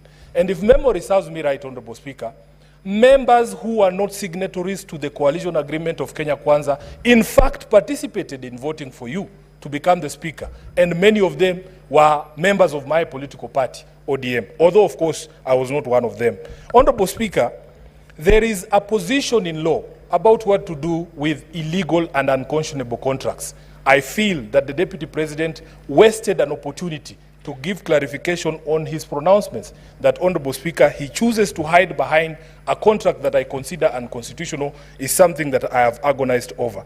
Honorable Speaker, one of the questions that was posed to him is what, I remember a discussion about which is what are the strongholds of ANC and Ford Kenya. And somebody said that it is Western Kenya. Honorable Speaker, as SG of ODM, I know for a fact that Busia County is an ODM county. In fact, if you look at the statistics at the Register of Political Parties, the county with the highest membership in ODM is not Homa Bay or Siaya. It is actually Busia County. So the question I'm being asked by my members from Busia is, Honorable Speaker, if a member of ODM who resides in Busia wanted to be a permanent secretary, does he take his application to the local Ford Kenya office so that he can access the 30% for Western Kenya? And that is the agony, Honorable Speaker, that people are going through. Honorable Speaker, there was also the conversation around the public attacks on a judge. As a lawyer, as an advocate of the High Court, sworn to defend the Constitution, I agonize over what I'm supposed to do with public attacks on judicial officers, Honorable Speaker, people that I appear before seeking justice for my clients. Honorable Speaker, we have a discussion around also attacks on intelligence institutions in our country and the Director General of the Intelligence. Honorable Speaker, it was argued here that in fact, as a member of the National Security Council, the Deputy Speaker has a forum, the Deputy President has a forum to bring... Senator Karen Nyamu.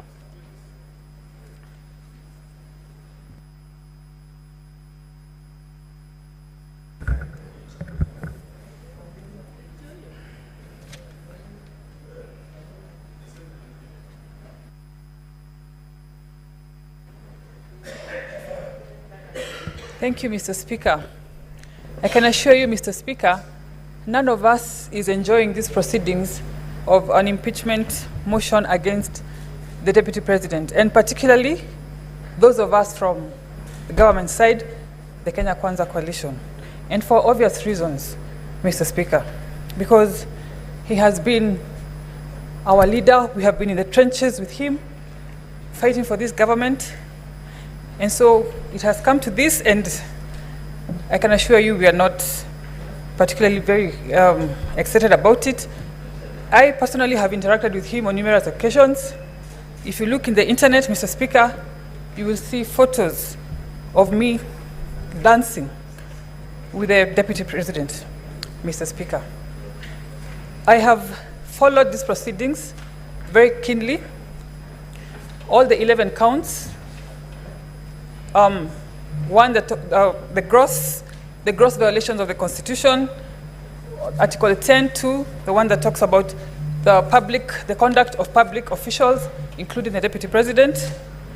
the one that talks about him being a principal assistant of the president and an extension of the presidency, Article 147, that talks about his insubordination, and one that Sifuna has talked about, Article 160, that deals with undermining public institutions, and particularly the judges, Mr. Speaker. I have been born and grown up in Nairobi County, in Eastlands particularly. And where I come from, when we grow up, we are not even aware of each other's tribe. Our neighbor could be from any other tribe.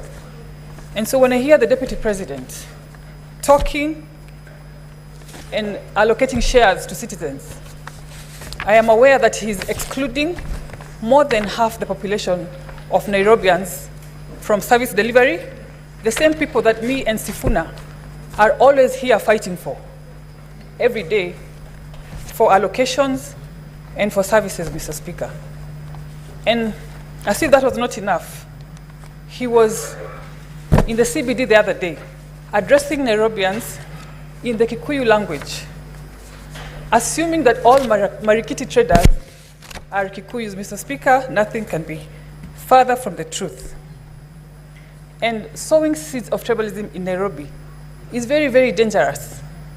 If you have seen the slum setup, where people live together, all tribes together, I do not want to imagine if you sensitize these people and make them aware of their tribes and their lack of shares in their own country, Mr. Speaker.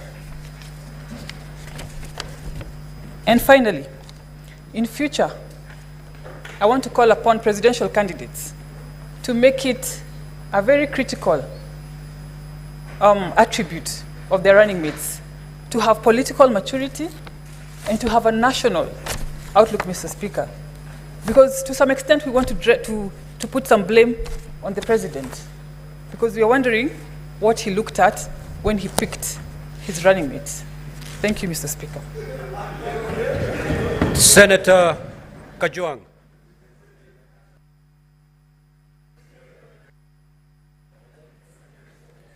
Mr. Speaker, as I make my comments on this motion, I'd like to wish the Deputy President of the Republic of Kenya, Rigathi Gachagua, quick recovery. He is still the President of the Republic of Kenya as at 9:19 p.m. on the 17th of October until any decision is made. He's still the Deputy President of the Republic of Kenya. We pray that God gives him the strength and God gives him good health to continue pursuing that responsibility. Mr. Speaker, the Council for County Assembly began his opening statement and his National Assembly, that is the Venerable James Orengo, with a quote from Scripture. Mr. Speaker, allow me also to go to Scripture. And this time I will go to the book of John. In the book of John, chapter 8, we get the story of the adulterous woman. Mr. Speaker, Jesus Christ is teaching his disciples at the temple early in the morning, and the scribes and the Pharisees early in the morning drag a woman to his presence and say that this woman has been caught in the act of adultery. The Bible says that she has been caught, and I quote, in the very act of adultery. Mr. Speaker, what surprises me in this passage is that the woman who was caught in the very act of adultery has been produced, but the man who contributed to the adultery was not brought before Jesus Christ in the temple. Mr. Speaker, we have a man who has been brought before us for impeachment. We have been told that he's been a political adulterer. We have been told that he has grossly violated the Constitution and the laws of the Republic of Kenya. Mr. Speaker, adultery takes two. It takes two to tango. Like that woman in the book of John, I don't know whether they went for the men who cajoled her, who seduced her, who connived with her, and who paid her for the act of adultery. Mr. Speaker, in this Republic of Kenya, we must drain the swamp of adultery. And today, just like back in the days when the law of Moses required that a woman who had been convicted or accused of adultery ought to be stoned to death, unfortunately, Mr. Speaker, it looks like the same punishment was not prescribed for men. It was just for women to be stoned to death, and yet it takes a man for a woman to commit adultery. Tonight, because the Constitution of the Republic of Kenya is just like the law of Moses. It says if you are found guilty of political adultery, you should be stoned to political death. It is called impeachment. You are sent into political purgatory for 10 years. You cannot run for office.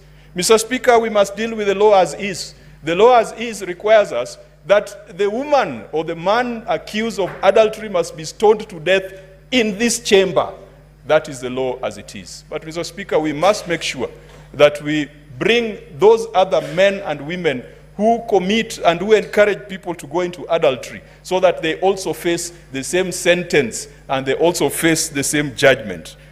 Mr. Speaker, I am convinced that political adultery has been committed in the case before us.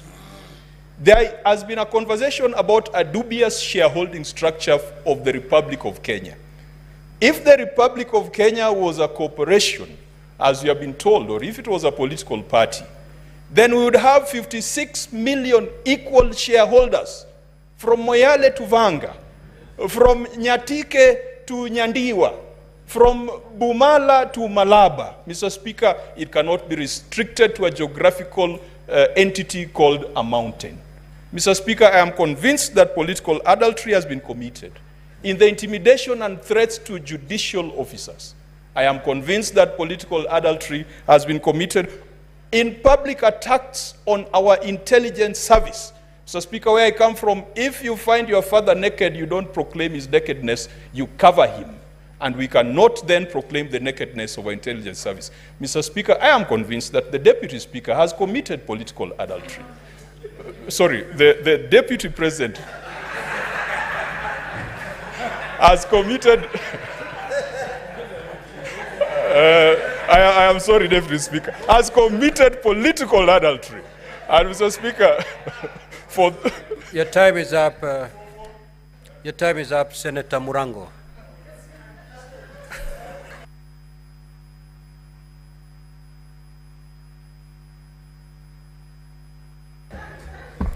Asante sana mstahiki Spika. Kwanza ningetaka kumwombea afueni haraka naibu wa rais. Alafu niseme hivi.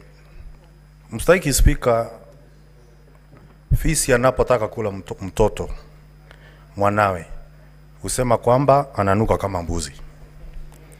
Mstahiki Spika, mashtaka iliyo mbele yetu leo ni dhahiri shahiri ya kwamba ni fisi anayetaka kula mwanawe. Mstahiki Spika, wakati Mheshimiwa Karungu Wadhangu alikuwa anaongea hapa leo na kuambia ombe msamaha, alikuwa amemwambia naibu mkurugenzi mkuu wa idara ya jinai kwamba anapojibu ajibu na wanao. Mstahiki Spika, mashtaka ambayo imekuwa hapa, kampuni zote zimekuwa hapa, zilikuwa nyingi, zilikuwa za watoto wake Rigathi Gachagua. Ama kweli chambilecho mkuki kwa nguruwe, kwa binadamu mchungu. Kwa sababu Mstahiki Spika, hakuwezi kuwa na umbaguzi wa wanawe naibu rais, lakini kusiwe wale wengine wanapewa heshima tofauti na hiyo. Mstahiki Spika, mimi nimetoka Kirinyaga na najua mashtaka yote ambayo yako hapo 11. Kuna jambo moja ambalo mpaka ufanye kama utadhirisha mashtaka, na ni ushiriki wa umma ambao tuko na ushahidi mbele yetu.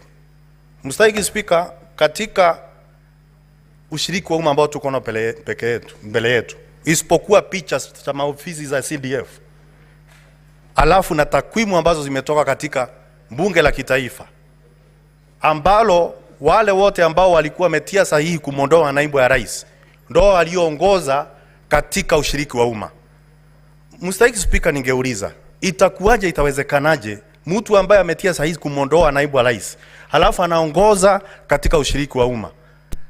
Mbuzi atapata haki wapi katika mahakama ya afisi? Mstahiki Spika, Mstahiki Spika, ningetaka niseme ya kwamba ni rahisi kuangalia mashtaka na kuyaona kama inafaa kwa naibu rais ambaye ako hospitali. Najua ya kwamba naweza kuwa nimesimama hapa napoteza kuni nikichemsha mawe. Najua ya hivi. Lakini fisi alisema siku moja, hata aliambia mawe siku moja. Hata kama hujaongea umesikia chenye nimesema. Mstahiki Spika, katika mashtaka yaliyo hapa na sisi tunafaa kuongozwa na ushahidi. Sio riwaya, sio hekaya za mbunwasi, sio fasihi Mstahiki Spika. Lakini tunazo hapa Mstahiki Spika, zote ni hekaya za mbunwasi. Hakuna ushahidi wote ambao tumepewa mbele yetu. Lakini siwezi kusimama hapa halafu niweze kumhukumu naibu wa rais. Kwa sababu pia katika kitabu ya Korosai 3 mstari wa 13 inasema ukihukumu wengine wa hukumu venye wewe utataka kuhukumiwa. Sasa Mstahiki Spika, itakuanje kwamba walioorodhesha mashtaka yaliyo hapa na kosa kuleta ushahidi tunafaa tuamini leo? Ni chuki ama ni uchungu gani ambao wako nao na naibu wa rais? Mstahiki Spika, unajua akuchukiae huwa anakuambia unamtifuria vumbi hata wakati unaogelea. Mstahiki Spika, mahali nilikotoka mimi nataka kitu ya kwanza kufanya ni kuwakilisha watu wangu. Na waliniambia kwamba ushiriki wa umma ambao uko hapa hawakuhusishwa vilivyo. Kwa sababu walioenda kule mashinani kufanya ushiriki wa umma, walienda kufanya ushiriki wa umma wakijua matokeo yake Mstahiki Spika. Na kwa hivyo mimi nimeambiwa na watu wangu kutoka Kirinyaga yale mashtaka yote ambayo yamewekwa hapo, na kwa sababu tumekuchagua wewe uende pale utuwakilishe, tafadhali ukienda yote usikumbalie na hata moja. Mstahiki Spika, Mswahili usema lilompata peku na ungo ni lilo. Mstahiki Spika, wewe ni Mswahili, unajua kwamba ungo ni uteo ambao ni mpya. Peku ni uteo, ungo ni uteo ambao ni mpya. Peku ni uteo ambao unapepetea ambao ni mzee. Namwambia siku ya leo maseneta tukimhukumu naibu ya rais yanayompata leo, hata nyinyi mjue siku moja inaweza kuja ikampata. Na ambaye atachukua msumari wa kwanza kumpigilia naibu wa rais, ningeomba kwamba asiwe ni mtu kutoka mlima. Huyu ni ndugu yetu. Na kwa hivyo tunapokuja kumsurubisha katika msarambani, afadhali tuangalie akisurumbiwa, lakini mmoja wetu asichukue nyundo na msumari na nyundo kwenda kumsurumu. Mstahiki Spika, najua ya kwamba kuna wale ambao wanaelekeza vingine visivyo bwana. Mswahili usema usiwe vitatange kuwatosa wengine ndemani. Kama uko na msimamo tayari, usije ukapeleka mwenzako katika huo msimamo wako.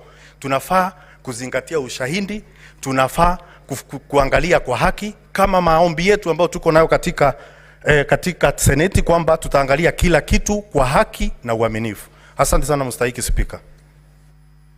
Now, honorable senators, we had a consensus to terminate at 9:30. But again, breathe in and out. But again, I'm asking with your consensus if we can push it for another half an hour so that we terminate at 10. Is that okay? You know, honorable senators, we have to vote for 11 counts individually. So we will do an extra half an hour, then we terminate. The Honorable Olekina, Senator. Thank you, Mr. Speaker. Mr. Speaker, this evening, let me disabuse this notion that an impeachment process is an attack of the mountain region. Mr. Speaker, an impeachment process is a vital process of holding public officers, state officers, accountable. Mr. Speaker, I've heard on various occasions from my colleagues, those who oppose this motion, that we are targeting the mountain. I beg to differ, and I do so with the following findings. There is a lot of movement in the chamber, Mr. Speaker. Honorable senators, and Senator my time. Let's take our seat, please. And let us hear the Honorable Senator in silence. Thank you, Mr. Speaker. Let me begin again by saying I want to disabuse this notion that an impeachment process is an attack of a region. It is not. It is a constitutional process that this House has been given the task to be able to hold public officers accountable. Today, we are discussing the impeachment of a deputy president. Tomorrow, we might be discussing the impeachment of a president. We have constantly debated impeachment of governors here. I've never had, at one given time, when people come up and say we are targeting a particular community. We are not, Mr. Speaker. Mr. Speaker, we have been entertained this afternoon or the last 2 days with the defense alleging that the shareholding utterances made by the deputy president is that he was referring to the shareholding of a coalition agreement. And Mr. Speaker, we were demonstrated here that the Kenya Kwanza coalition agreed upon how they can be able to share different, positions in government. In fact, I thought they would say that the Speaker of this House was also negotiated. I believe when the Speaker of this House was proposed to be voted for, he was voted for by all the senators. And never have I seen the Speaker giving preference to the people of the coastal region. So, Mr. Speaker, I find I'm not convinced by the defense that the shareholding being uttered by the Deputy President is based on a coalition agreement. Mr. Speaker, the defense attempted to respond to the allegation on ground 8, whereby they say that the utterances of the Deputy Speaker violate Section 132 of the Penal Code. It is important for us to know what Section 132 of the Penal Code says. It actually makes it illegal to utter, print, or publish words or acts that brings into contempt the lawful authority of a public officer. The decision made by Justice Esther Maina in her capacity as a judge of the High Court is protected by the position that she holds. So it is a bit nonsensical for the Deputy President to go out in public, instead of following the due process of the law, to be able to go out and appeal the decision of that judge. Until today, Mr. Speaker, the coercion which was used to be able to return the 200 million shillings back to the Deputy President, that money must go back to the public. Mr. Speaker, the Deputy President has got a forum. Article 240 of the Constitution puts him as one of the key members in the National Security Council. He has got a forum to be able to go out there and express his dissatisfaction with the NIS. When he calls a press conference and outright says that the Director General of the National Intelligence has completely brought that service into a halt, he was exposing the secrets of this country, and what he was doing is that he was actually saying that we have got no control. Mr. Speaker, if for anything, today I'll cast my vote based on various issues. One, on shareholding. Two, on the violation of Section 132 of the Penal Code. Three, on the issues of coercion. I listened to the gentleman from Kempsat this afternoon when he said that he had to sit for hours at ESCC to be able to come out with one billboard. One. He was called on the 11th. When the defense were trying to justify that, instead of actually reading the recommendation made by the Senate, they were going through the submissions of one of the witnesses who appeared before my Committee of Health. So, Mr. Speaker, I'm convinced. Senator Seki. The senator was elected by the people of Kajiado. Thank you very much, Thank you very much, Honorable Speaker. I also want to put my voice to this motion of the proposal to removal of the Deputy President of the Republic of Kenya, Honorable Rigathi Gachagua, as a motion by Honorable Mutuse. I want to say that the grounds that has been put to this House from number 1 to number 11, Honorable Speaker, I thank the legal counsel of the Deputy President for interrogating the witnesses, more so Honorable Mutuse being the lead witness and the mover of the motion. Honorable Speaker, I want to put to this House that I am unable to see evidence that has been put in place for the 11 counts, 11 grounds in this motion. Honorable Mutuse was unable to demonstrate on issues that has been raised in this motion. Particularly, can go to 1 or 2, the motion or the counts 7 or charge 7, where the Deputy President was alleged to have a 5.2 billion within his assets within that small period of time. Honorable Speaker, I understand that this witness was not able to explain and demonstrate that the Honorable Deputy President got the 5.2 billion because of the contracts that he has done with the government.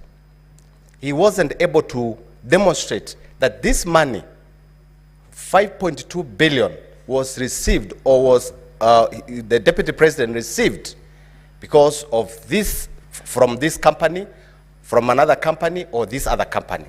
There was no evidence on this count. Honorable Speaker, the kind of impunity I've seen in the issue of listing 22 companies without evidence of what the track of the monies or funds that has been done or that has been used to demonstrate that these companies are doing business with government was not there. This is impunity of a high order. To bring 22 companies and you are unable, as a move of the motion, to explain that this company A, company 1 to company number 22 have received or got money from government or from government institutions. But you just put it on the motion and it becomes something to impeach the Deputy President. Honorable Speaker, we have seen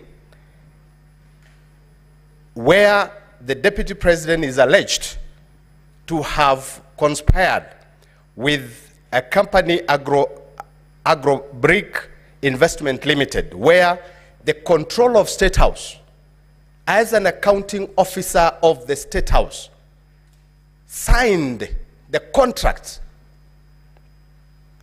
and it is brought to the motion that this contract and this company is alleged to have been a company to remove the Deputy President. Honorable Speaker, this House this afternoon received a report from the legal counsel of the Deputy President that the Deputy President is sick.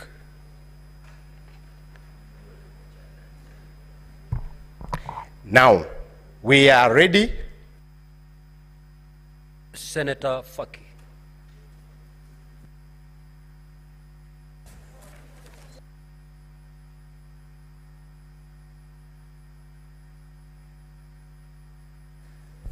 Asante Mheshimiwa Spika kwa kunipa fursa hii kuchangia mswada wa kumbandua naibu wa rais kutoka katika ofisi yake ya naibu wa rais wa Jamhuri ya Kenya. Mheshimiwa Spika, kwanza pia mimi nijiunge na wenzangu kumtakia afueni ya haraka naibu wa rais, kwa sababu tulikuwa ni matarajio yetu kwamba jioni ya leo angekuwa hapa kujitetea kwa madai kadha wa kadha ambao ameletewa katika bunge hili ili kuweza kutakasa jina lake. Mheshimiwa Spika, nimeweza kuangalia mashtaka yake 11 na baadhi ya mashtaka ambayo nimeona kuwa yamenigusa ni kwanza ni shtaka la kwanza ambapo ni kusema kuwa Kenya ina wenye hisa na kwake wenye hisa ni wale ambao walipigia kura Kenya Kwanza katika uchaguzi wa mwaka 2022.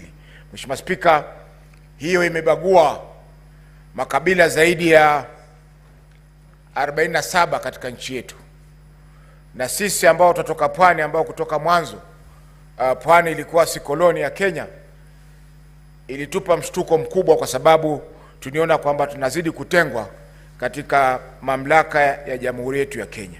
Mheshimiwa Spika, shtaka la pili ambalo limenibamba ni la kuhusu ukiukaji wa sheria, na hapa nitaangazia shtaka la pili na shtaka la 6 ambapo amekiuka sheria inayohusiana na uwiano katika nchi yetu ya Kenya na vile vile pia kuleta makabila na jamii zote pamoja.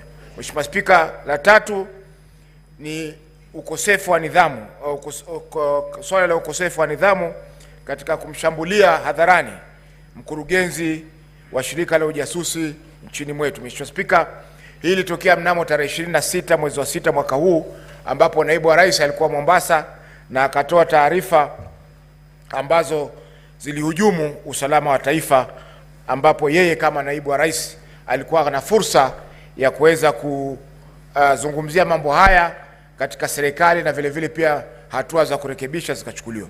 Mheshimiwa Spika, tunapoangalia makosa yote haya ni kwamba haya yasingeweza kumfika naibu wa rais kwa sasa, kwa sababu masuala haya ambayo yameangaziwa hapa yaliangaziwa na Senator Sifuna alipoleta mswada wake wa kumkosoa naibu wa rais, lakini mswada ule ulikufa ndani ya bunge hili la Senate. Mheshimiwa Spika, masuala ya ukiukaji wa kiapo haya, Mheshimiwa Spika, hayana nguvu kwa sababu wakati alipokuwa anaapishwa siku ya kwanza aliapa viapo viwili. Kwa hivyo hatujui ni kiapo kipi ambacho alikikeuka wakati Mheshimiwa Mudhusi alipokuja hapa na kuzungumzia masuala haya. Mheshimiwa Spika, nikimalizia nitamnukuu Senator Orengo aliposema kwamba katika bunge lililokwisha kwamba mapinduzi yanakula watoto wake. Kwa Kiingereza, revolutions eat their own children. Na hii tunaona kwamba mapinduzi yameanza kula watoto wa Kenya Kwanza, wakianza na mtoto mkubwa kabisa ambaye ni naibu wa rais. Kwa hivyo ni masuala ambayo yameendelea katika bunge hili. Bunge lililokwisha tuliona hapa Profesa Kindiki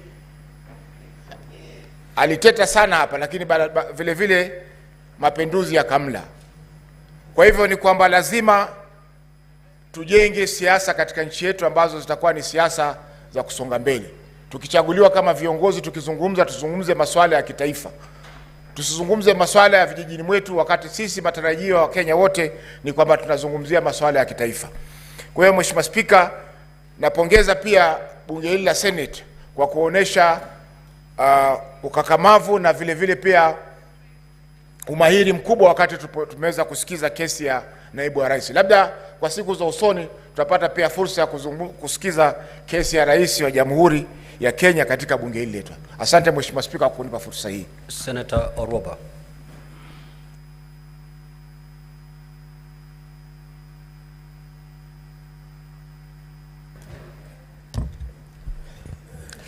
Thank you, Mr. Speaker. First of all, I want to say that this is not about a relationship. It's not about a friendship that has deteriorated. I have been hearing people say if it's about a relationship, if it's about a marriage that has broken? Why don't they go back and make peace and come together? No, Mr. Speaker. These two individuals, His Excellency the President and the Deputy President, did not come together so that they can live happily ever after and have children, Mr. Speaker. They came together so that they could deliver development to the people of Kenya, Mr. Speaker. So this, what we have been doing here for hours and hours, it pains me when I hear people saying, you know, about adultery and relationships and what, and I'm wondering, no. We have been here because of 11 counts, Mr. Speaker. A very serious impeachment motion because of not 2, not 3, but 11 counts, Mr. Speaker.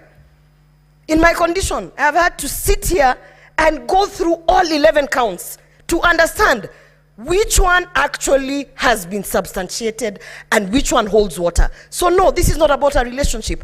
And we should not expect that because they came together, they should now go and sit somewhere and make peace. Now, and you know, stop disturbing us. No, Mr. Speaker, 11 counts of an impeachment motion is something very serious, Mr. Speaker. And it's very unfortunate that of the 11 counts, about 4 counts, Mr. Speaker, were not even substantiated, Mr. Speaker. Very shocking. When you have a team of legal experts sitting down bringing 11 counts, at the very least, they should have even substantiated 9, Mr. Speaker. But 4 counts, ground 2, when you talk about undermining a cabinet decision, how did we not have the witness come here to speak so that we can be able to understand? Some of us, we don't sit in cabinets, and we need to understand what a cabinet decision is, how it is undermined. Mr. Speaker, the witness was not produced. We had another witness who did not come here in terms of undermining devolution. Governor Sakaja signed an affidavit, but then did not appear, Mr. Speaker. People must respect the Senate, because when we are sitting here to analyze 11 counts, Mr. Speaker, honestly, in all fairness, they should at least be substantiated to some level. However, Mr. Speaker, I have lived through the post-election violence of 2007, 2008, and it is very strange that 2007 I was also pregnant, Mr. Speaker. And when I remember, Mr. Speaker, the things that triggered the post-election violence, Mr. Speaker, in 2008 of January, it was such utterances such as Musiguze Mlima, Mr. Speaker. They started as a joke, and before you knew it, matatus were being stopped and people were being asked, get off the matatu and showcase your IDs, and arms and limbs were being chopped off, Mr. Speaker. So we might think it is a joke, this shareholding narrative, Mr. Speaker. But having lived through that post-election violence, and I remember very well, Mr. Speaker, that I even had to choose the people who are operating, you know, on me in 2008, because I was afraid, you know, as Kisses, we love everyone. People always think we are traitors because we welcome everyone.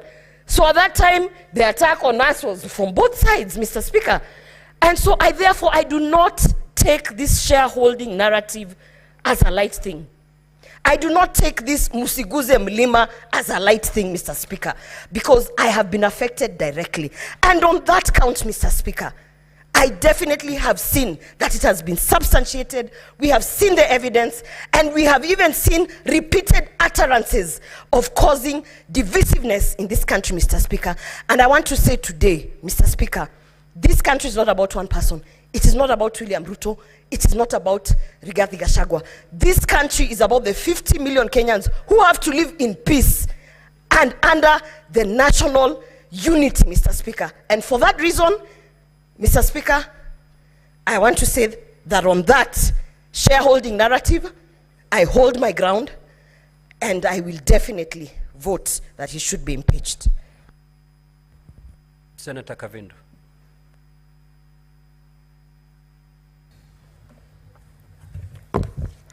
Thank you, Mr. Speaker, for giving me this opportunity. Let me start by telling His Excellency, the Deputy President of this country, Pole Sana, and we wish you a quick recovery. 2, Mr. Speaker, I want to quote a scripture which has been quoted here, John 8:7.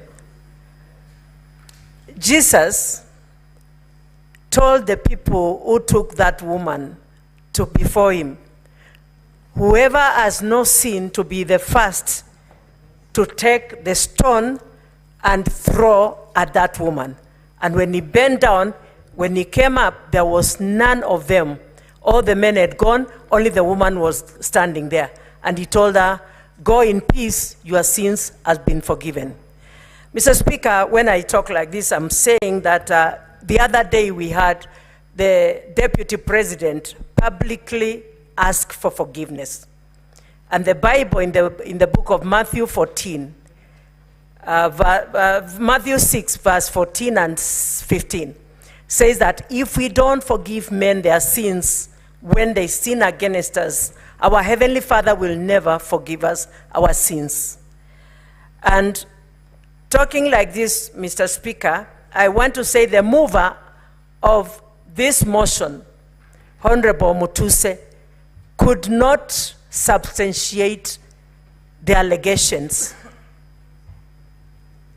He was asked questions, and people even outside on media are laughing and asking what kind of a lawyer is he, because he could not answer many of the questions, because I think he was not aware of what, of the motion. To me, it seemed like it was drafted by somebody else and he was given just to table it. Mr. Speaker, I want to say, even the last speech of the National Assembly, they said on impeachment, it is not necessary or important to substantiate every allegation and even to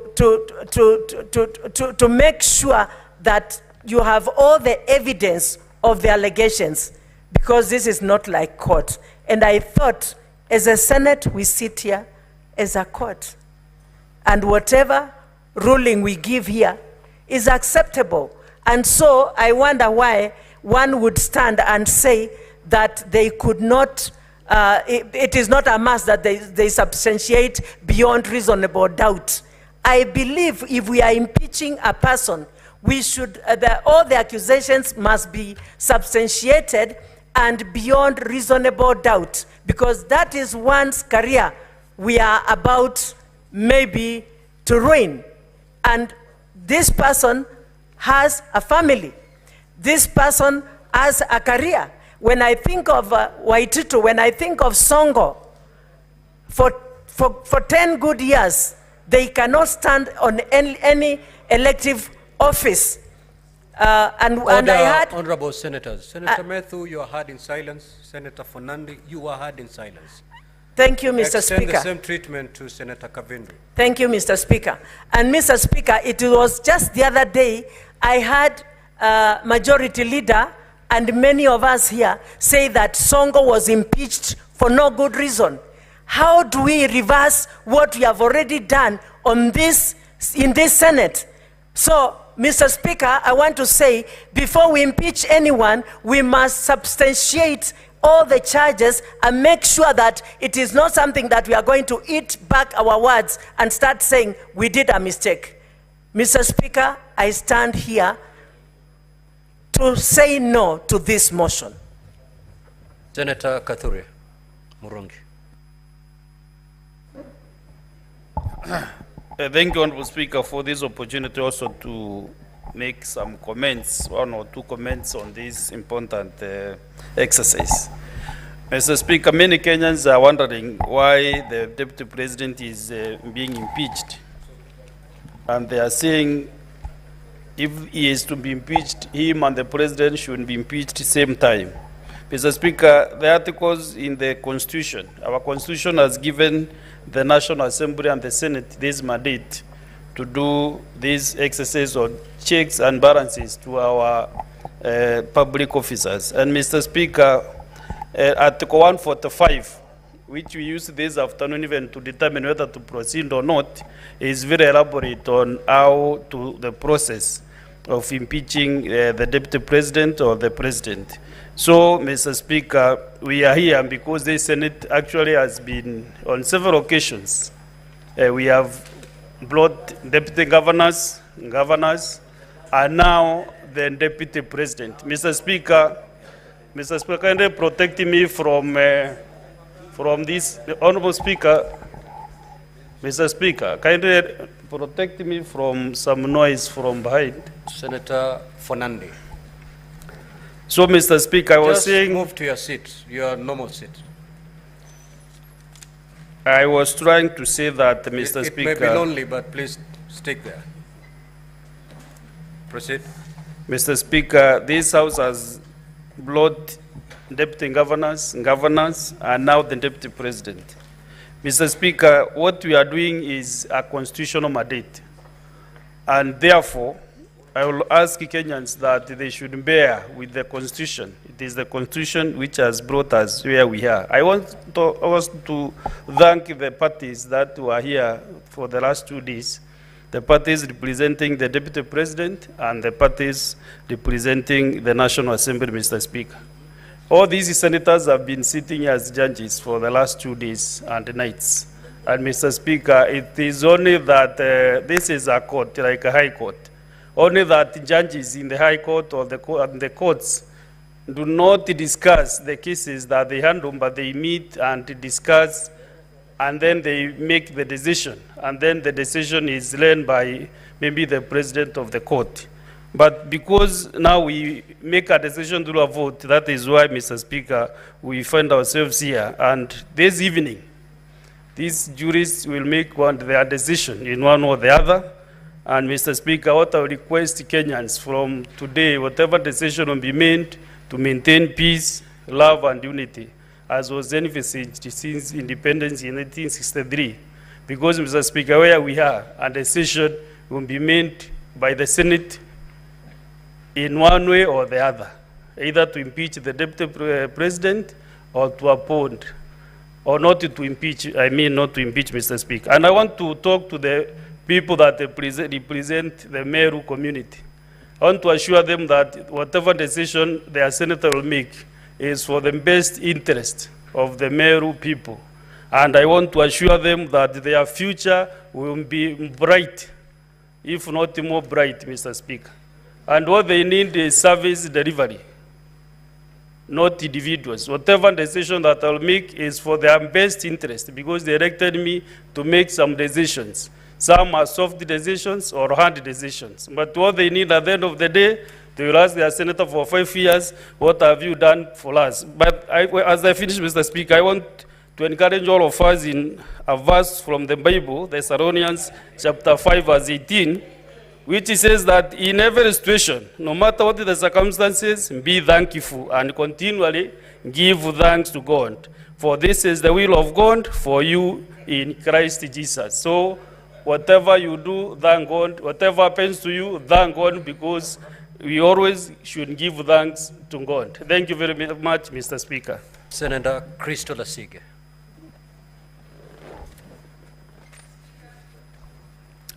Speaker, the Parliament of Kenya has gone through a great deal in a very short amount of time, many firsts, and it is utterly painful for me to know that the world keeps seeing us time and time again under such lugubrious circumstances.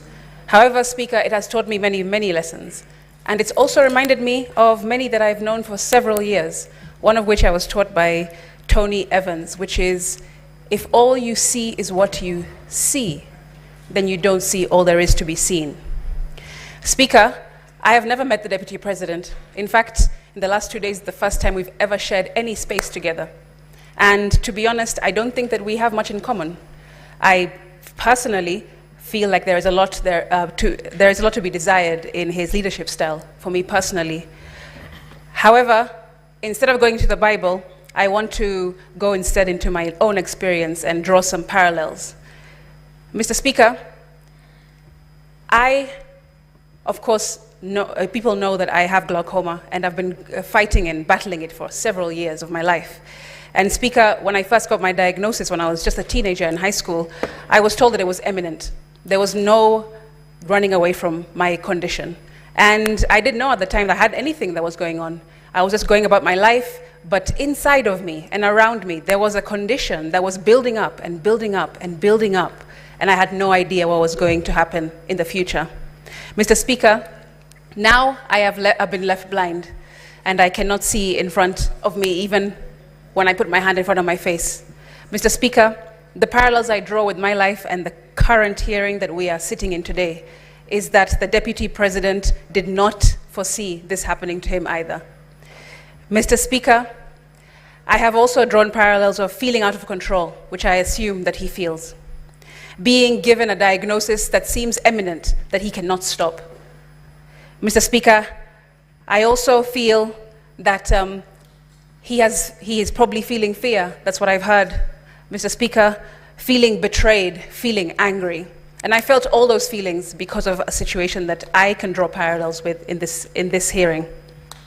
And Mr. Speaker, I have been fighting and fighting, pleading and praying, trying everything in my power to mitigate, to stop, just like he has been doing in the last several weeks that this has been going on, Speaker. And it's funny that it's Blindness Awareness Month this month in October, because there are many lessons, like I said, that I have learned, and I wish that the public will also take from this experience. Mr. Speaker, I hope that the public understands that when they have their back to the wall, when they've been in any kind of battle, even when they feel isolated, there is something called golfer's elbow, which I learned. Golfer's elbow is the idea that, or is a condition that golfers usually have when they hold on to the grip of their club too tight for a long period of time, and they end up injuring their wrist all the way up to their elbow because they're holding on too tight to an outcome, too tightly. And I've learned that sometimes you just have to let that go. And I hope that the public can take that away from this situation. Mr. Speaker, we must move away from hegemony, the idea of being dominated by one group or a person or a company or a state, because we are a democratic republic, and we need to move away from such ideology, such utterances, such behavior, Mr. Speaker. However, in the 11 counts, I have seen many that have no evidence, and I've seen some that do have some evidence. But I have not been particularly given confidence by the witness-in-chief, the mover of this motion, when I saw him up on the stand, Mr. Speaker. Although none of us can relate to what it's like to being a deputy president in this room for sure, we can definitely relate to the lessons that I've just mentioned. Mr. Speaker, make decisions today that will not betray you tomorrow. That's one. I also want to share that even though you're in a battle, whatever that might be, financial, personal, medical, whatever it is that you're going through at the moment, and you feel like your back is on the wall and everything, all the odds are against you, remember that it gets better. You do better. You will experience better, and we will become better, Mr. Speaker. I will finish, and I hope that the senators will remember what I said to them yesterday from the Bible, Proverbs 17:15. Senator Newton.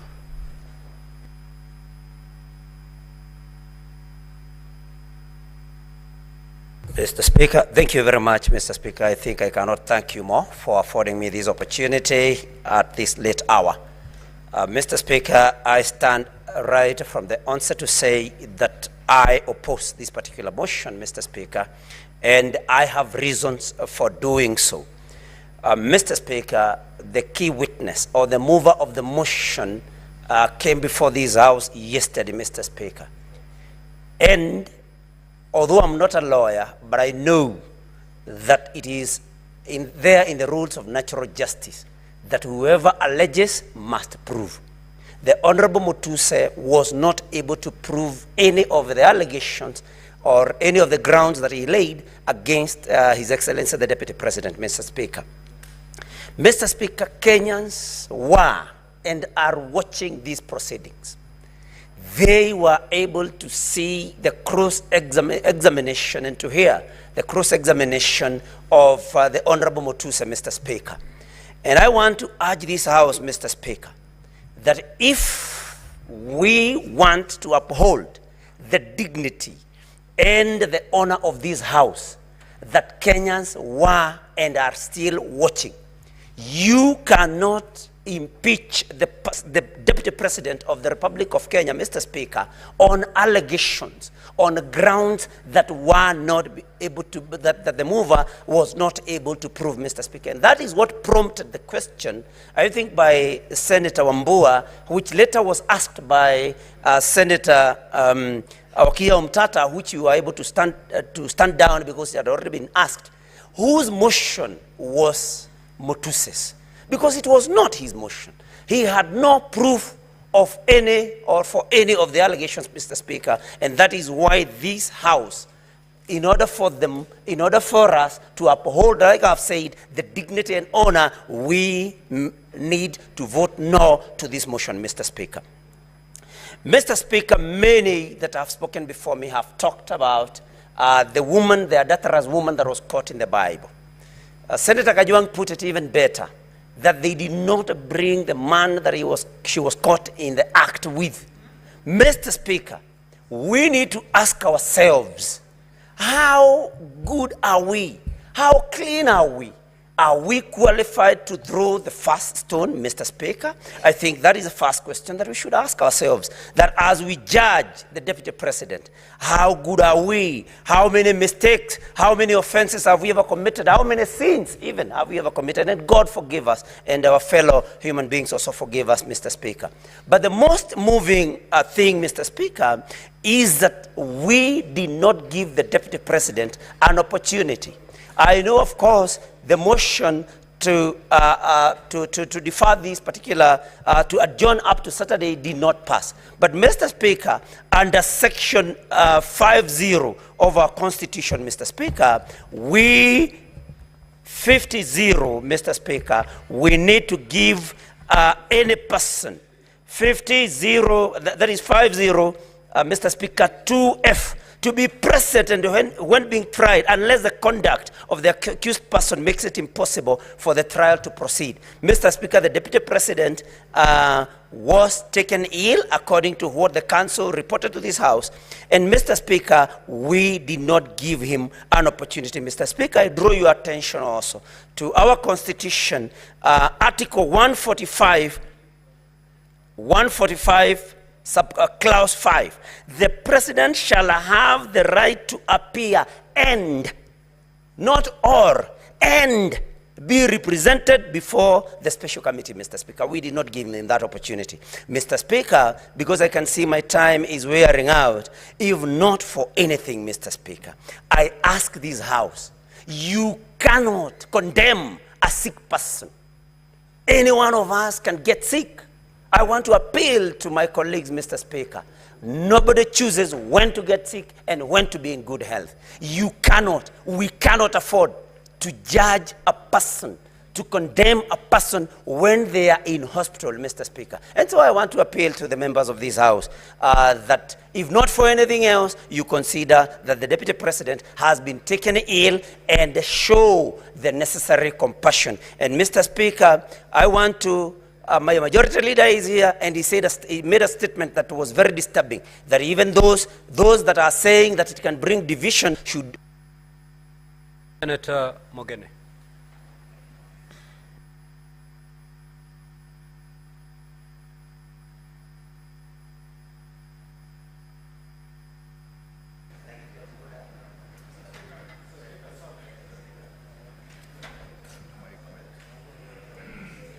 Mr. Speaker, sir, first on my own behalf and on behalf of the people of the great county of Nyamira, I want to send a message of quick recovery to His Excellency President Rigathi, and we wish him a speedy recovery. Mr. Speaker, the Bible says in the book of Ecclesiastes 3, verse 1, that there is a season for everything. There is a season to be born politically and a season to die politically. That's biblical. The Speaker, I've agonized. Mr. Speaker, I've gone through a lot of soul searching. Mr. Speaker, as I listened to the evidence that was tendered against, as I listened, Mr. Speaker. Just pause the time for Senator Mogeni. let us allow Senator Mogeni to be heard in total silence, please. As a lawyer and a person who witnessed the birth of the 2010 Constitution, Mr. Speaker, I strongly believe, Mr. Speaker, that Kenya belongs to all the 42 plus tribes, Mr. Speaker. And what has disturbed me, Mr. Speaker, for the 2 days I've sat here, Mr. Speaker, what would happen to my community in Kisii and in Nyamira if we ran our government through this theory of shareholding?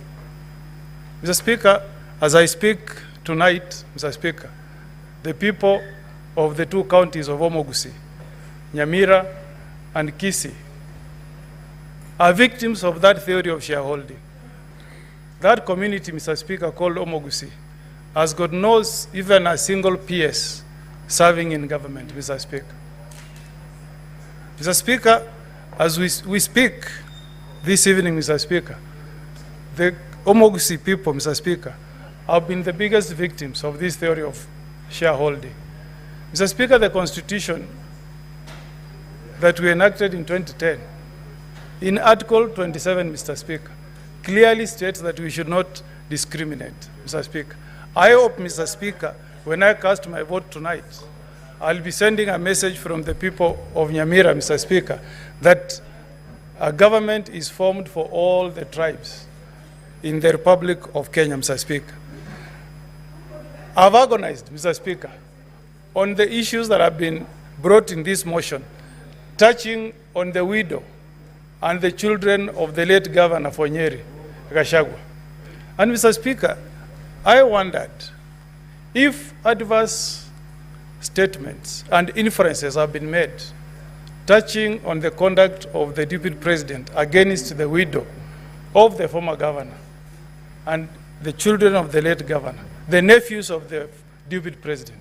Why, Mr. Speaker, I ask as a father, why, Mr. Speaker, did the widow and the children of the late Governor Gachagua swear an affidavit to dispel all the things that have been said against a scheme of swindling those children?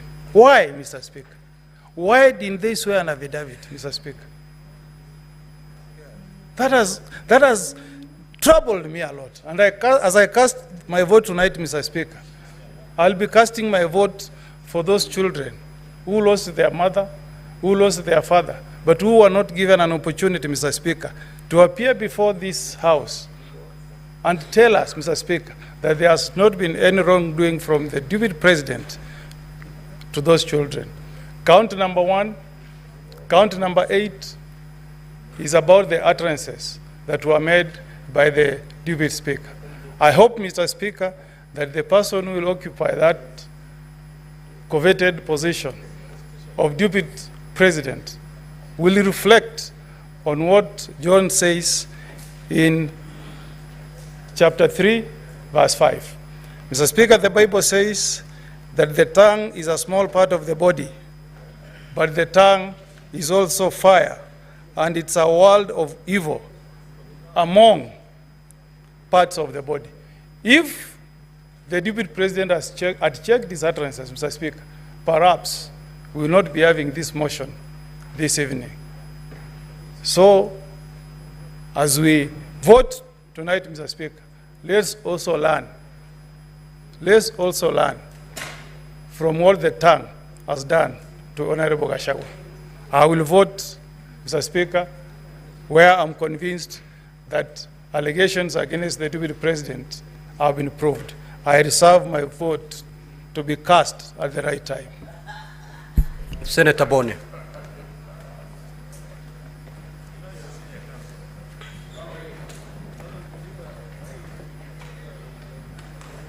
Thank you, Mr. Speaker. Mr. Speaker, the position of the Deputy President of Kenya is very high. It is a very high calling.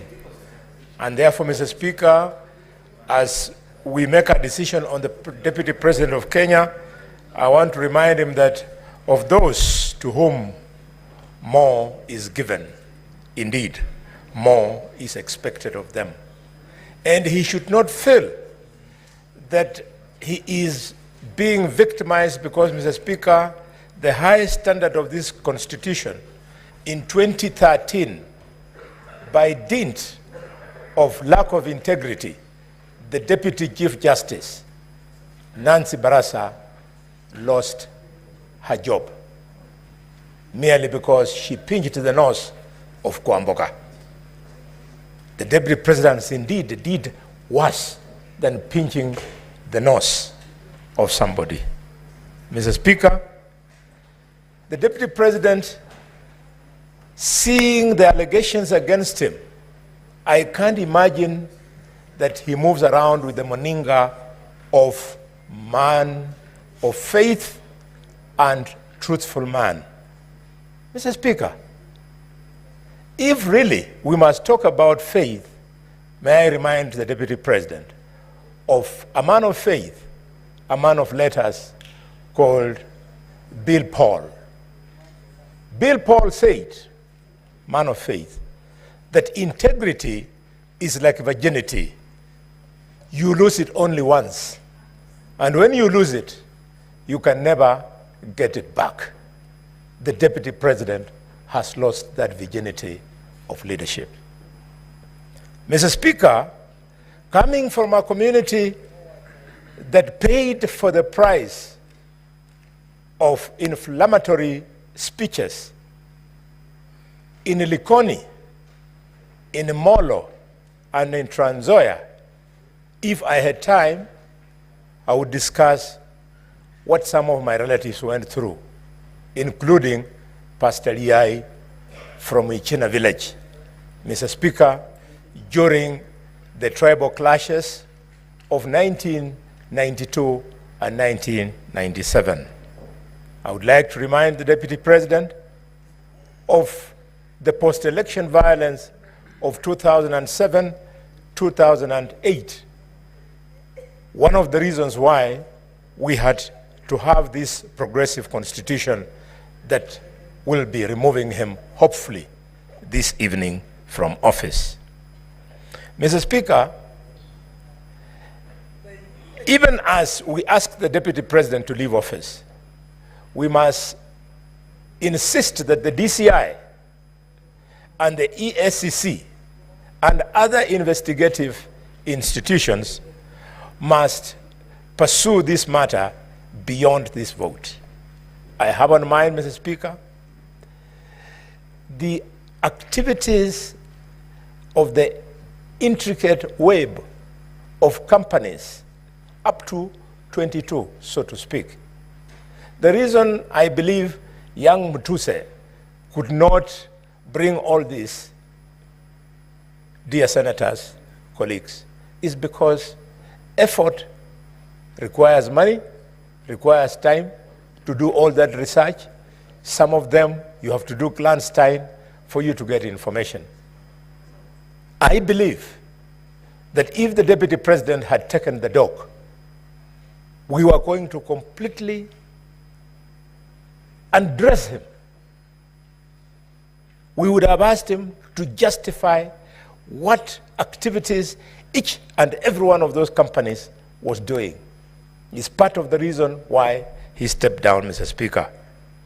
Mr. Speaker, I have evidence, which I don't wish to be part of the case, that as soon as the Deputy President's brother died, the wife went to the corporate branch of the cooperative bank and started crying there that the manager should stop the Deputy President from operating these accounts. Mr. Speaker, finally, the Deputy President must be investigated for the role. Senator Eddy.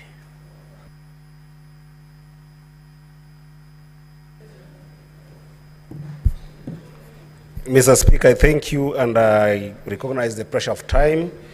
Mr. Speaker, I am here because of the kindness of the people of Migori County who sent me here that at such a time, Mr. Speaker, I need to be cautious of the Article 125 of the Constitution, which requires us as a House that in matters such as this, Mr. Speaker, we must behave like judges, because under Article 125 of the Constitution, Mr. Speaker, we sit as a High Court, Mr. Speaker. And in the words of Socrates, Mr. Speaker, a judge is required to listen courteously, to answer wisely, to consider soberly, and definitely to decide impartially, Mr. Speaker. There were 11 charges, Mr. Speaker, that were put before us, Mr. Speaker, and they were put to us in the context of Constitution 2010, Mr. Speaker. The Constitution 2010, Mr. Speaker, came in the backdrop of two very important historic moments in this country, Mr. Speaker, that I must reflect on, Mr. Speaker. Number one, Mr. Speaker, is the section paper number 10 of 1965, Mr. Speaker. That section paper number 10, Mr. Speaker, divided this country into those who are important and those who are not important. The language that was used then, Mr. Speaker, was the idea of northern frontier districts, Mr. Speaker, that then discriminated upon some communities, Mr. Speaker, against others, Mr. Speaker. Number two, Mr. Speaker, in 2007, Mr. Speaker, this country was divided on the basis of ethnicity, Mr. Speaker.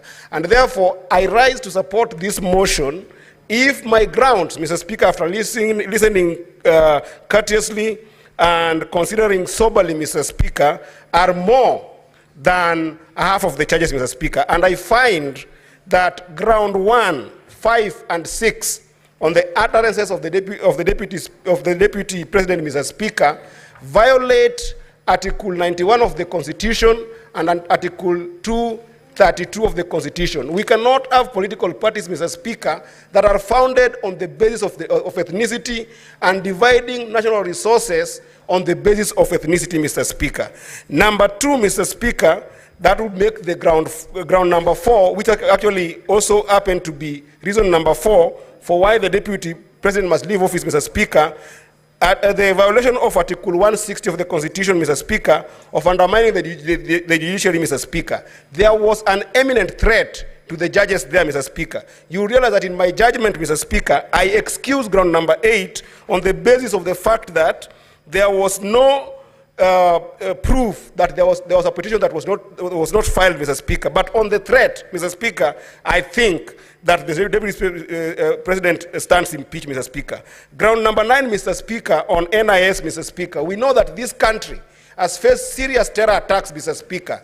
And the moment the Deputy President, Mr. Speaker, showcases the secrecy of deficiency in our security infrastructure, Mr. Speaker, and you know that under Article 240, he has platforms to be able to express himself, Mr. Speaker, it is a violation of the Constitution, Mr. Speaker. Lastly, on ground number 11, Mr. Speaker, on bullying KEMSA official, Mr. Speaker, it has been proven here beyond reasonable doubt, Mr. Speaker, that the Deputy President is not a member of the company that was listed. He's not an employee of that company, Mr. Speaker, yet he goes ahead and makes calls on behalf of that company, Mr. Speaker. That is impeachable. Lastly, Mr. Speaker, I must call the Council of the Deputy President to order, Mr. Speaker, especially Council Paul Muite, Mr. Speaker, for actually practicing law in deceit, Mr. Speaker. You cannot say that at the level of the Deputy President, Mr. Speaker, he was okay in this house the entire time, and then when asked, you are saying you cannot be able to account for his whereabouts, and you know that the Deputy President, Mr. Speaker, also must be able to be taken care of by the DG of Health, Mr. Speaker, who could have given us a document to be able to substantiate whether the Deputy President is sick, Mr. Speaker. While I say sorry to the Deputy President, Mr. Speaker, I think this kind of deceit should also be tantamount to further impeachment, Mr. Speaker. I do therefore say that on ground 2, 3, 7, 8, and 10, they are not substantiated. But on ground 1, 5, 6, 4, 9, and 11, Mr. Speaker, this is a fight against tribalism that is done by one individual that then we must... Senator Osotsi, unfortunately, you only have 4 minutes because we terminate at exactly 10:30. Thank you, Mr. Speaker. Mr. Speaker, I'll be so quick. Mr. Speaker, When the Deputy President was here, I remembered the saying of a famous philosopher, 19th century, Lord Acton, who said, power tends to corrupt, and absolute power corrupts absolutely. Mr. Speaker, a few of us here served with the Deputy President in the National Assembly. And when we were there in the National Assembly, the Deputy President was a very humble man, very simple, very social, and was rare to talk. But listening to the judges and having seen what has been happening around, this is not the same man. This is a different man. So indeed, I want to agree with this philosopher that power tends to corrupt, and absolute power corrupts absolutely. And this is, it may affect all of us here. So there is something we need to learn from what has happened today. Mr. Speaker, I also want to congratulate the members here for their decency and maturity in conducting a fair trial. Mr. Speaker, it is not true that the Deputy President has not been given a hearing. We had to adjourn this House for 2 hours to wait for the witness to come. He didn't come. And Mr. Speaker, you know that the tradition of this House, that sometimes we receive written submissions. We do that in our committees. We do that in public participation. So the members who are saying that he was not given a fair hearing, is that that is not true, because this House tried as much as possible to get the Deputy President to come. Mr. Speaker, a lot has been said about various laws and articles of the Constitution that the Deputy President has violated. But one important article of the Constitution that runs through all the charges, Mr. Speaker, is Article 131 of the Constitution, which read together with Article 147, clearly says that the Deputy President is a symbol of national unity. That is not the case, Mr. Speaker. Mr. Speaker, if you go ahead, Article 131(2) says that the Deputy President, by dint of Article 147, should respect and uphold and safeguard the Constitution. That is not the case. The Deputy President should promote and enhance the unity of the nation.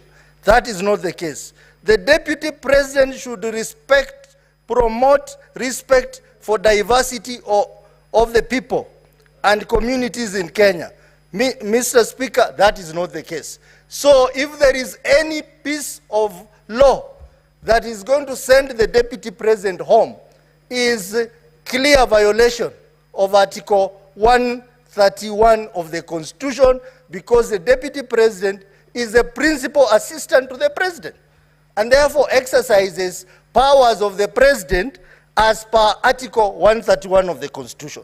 Mr. Speaker, if there is one charge, because we have 11 charges, that is going to send the Deputy President home, it's charge number 1. I listened to the evidence that was brought here by his counsel. That evidence of the coalition agreement of Kenya Kwanza was not sufficient, was not convincing. And in fact, Mr. Speaker, the Deputy President conveniently hid from... Your time is up. Majority Leader, you may now move to reply.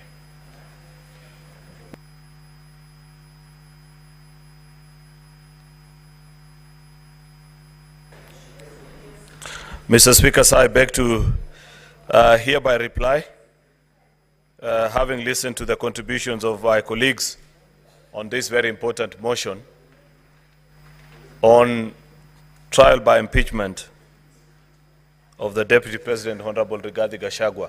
I want to thank colleagues that have taken time to give their views, both in support and those opposing this motion, because that's how you grow a democracy, Mr. Speaker.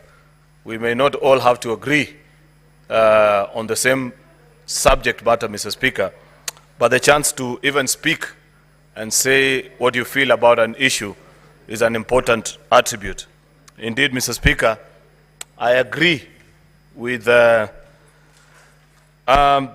contribution that was made by one of the advocates for the Assembly, that comparing what you're doing today with previously what used to happen, where in the 1 o'clock news, vice presidents will be changed without any notice. And the elaborate process, Mr. Speaker, that we have gone through up to this point is great for our country. Mr. Speaker, I appreciate the National Assembly, the team of the Deputy President, Mr. Speaker, that has presented us with information to help us make a fair judgment of this case. Mr. Speaker, I strongly disagree with those that hold the view that the Senate hasn't been as fair to the Deputy President as perhaps they would have expected. To the best of my knowledge, Mr. Speaker, I think as a House, we did the best that was within our means. We granted the opportunity, was given sufficient notice, Mr. Speaker. It is only in the unfortunate circumstance of this afternoon where he was taken ill, Mr. Speaker, and I'd wish to take this time to extend my message of goodwill to him and wish that he can quickly recover and get on with his other duties, Mr. Speaker, both as a human being and should, whichever way this vote goes, Mr. Speaker, because it's not in my hands, but in the hands of the 67 jury that are here, Mr. Speaker, that he shall continue to thrive. I wish him well, Mr. Speaker. Like I observed earlier, this is a friend, and friends wish each other well under all circumstances. Mr. Speaker, you know, just as a final thought, I thought about the journey of the Deputy President and the tribulations that have occurred to him as occurrence to either his conduct or utterances. And I'm reminded of a book I once read, Mr. Speaker, by Senegalese satirist Osman Sembene, a book called Hala, where, Mr. Speaker, a very rich businessman by the name El Haji looks and desires a beautiful young lady by the name Ngone, and finally takes her in as a third wife. Unfortunately, on the same night that he marries her, he develops erectile dysfunction, Mr. Speaker, and is not able to consummate the marriage. Sometimes in life, Mr. Speaker, when you fall down, you have to prepare to get down before you eventually can rise up, Mr. Speaker. I do hope, Mr. Speaker, that even in this particular process, the Deputy President will emerge stronger, better, as a human being, as a leader, and that there can be better days ahead for him. With those very many remarks, Mr. Speaker, I beg to reply and wish that our colleagues in this House make a decision in the best interest of the country. I thank you, Mr. Speaker. Thank you. Now, honorable senators, these are the guidelines on how we're going to move forward. One, all honorable senators are eligible to cast their votes.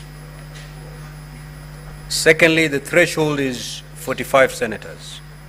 So there ought to be 45 senators in the chamber. And we're going to vote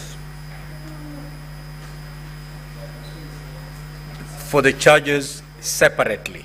So we're going to vote 11 times. I now direct that the bell be rung for 2 minutes.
Good evening. These are live proceedings from the Senate chambers, and the senators are done debating the motion that was moved for the removal from office by impeachment.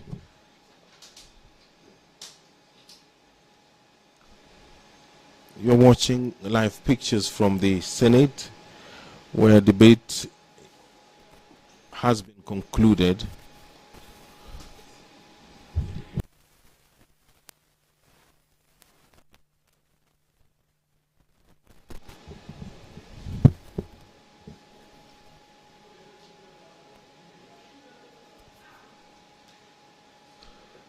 Good evening.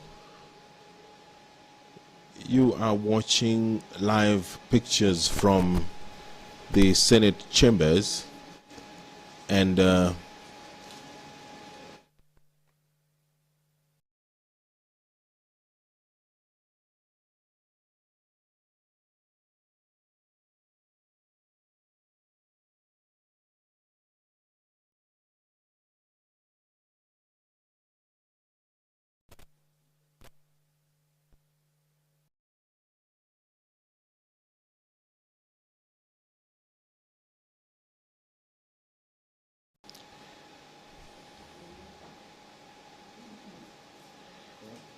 the senators are done debating the motion that was moved seeking the removal from office by impeachment the Deputy President of the Republic of Kenya, and now they are preparing to take a vote on the 11 charges that were brought forward against the Deputy President.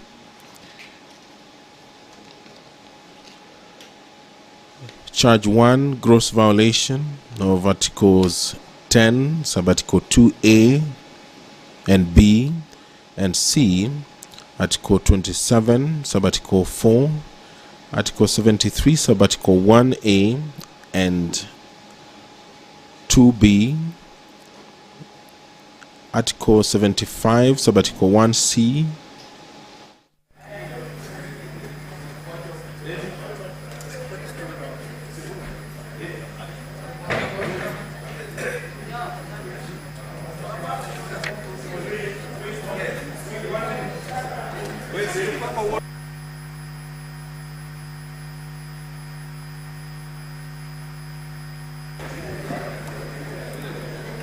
Clerk, has the bell stopped ringing?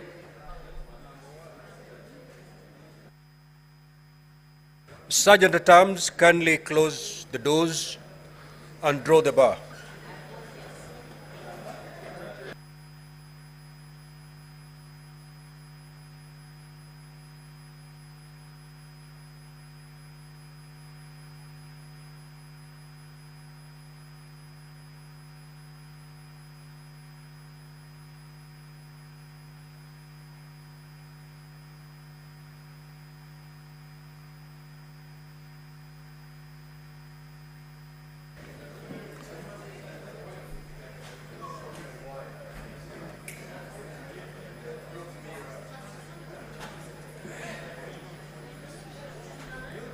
Clerk, can you do a head count to confirm that we have a minimum of 45 senators in the House?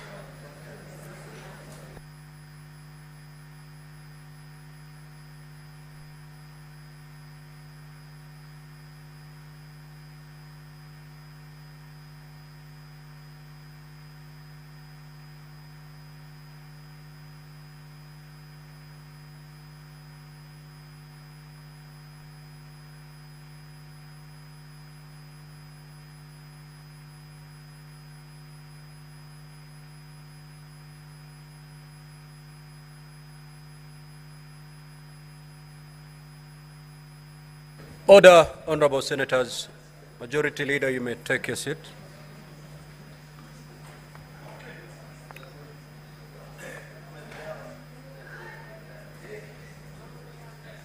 Now, honorable senators, we are moving to division.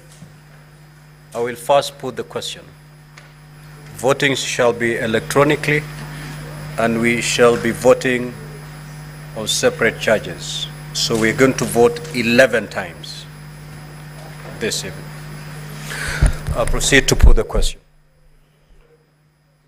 Honorable senators, that are aware that the National Assembly on the 8th of October 2024 resolved, with the support of 282 members, being at least 2/3 of all members of the National Assembly, that pursuant to the provisions of Article 145(2), as read with Article 151(b) and 2 of the Constitution, and Standing Order 65(2) of the National Assembly Standing Orders, His Excellency Rigathi Gachagua, EGH, Deputy President of the Republic of Kenya, be removed from office by impeachment on the grounds specified in the special motion.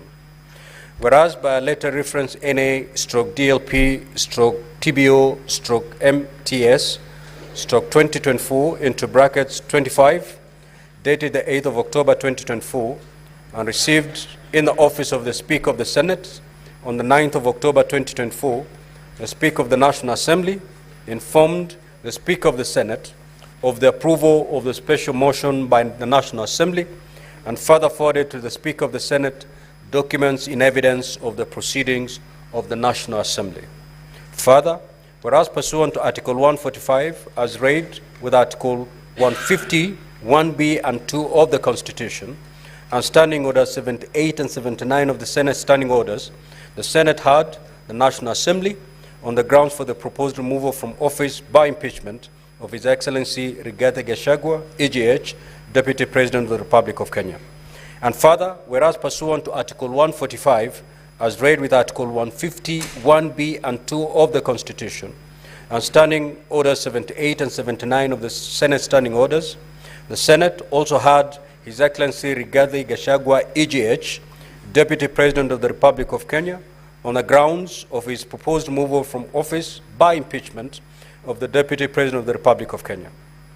Now, therefore, pursuant to Article 145, as read with Article 150, 1B and 2 of the Constitution, and Standing Order 78 and 79 of the Senate Standing Orders, the Senate resolves to remove from office by impeachment His Excellency Rigathi Gachagua, EGH, Deputy President of the Republic of Kenya, on the following grounds. 1. Gross violation of Articles 10, 2A, B and C, 27(4), 73(1)A and 2B, 75(1)C and 129(2) of the Constitution, and Article 147(1) as read together with Article 131(2)C and D of the Constitution. 2.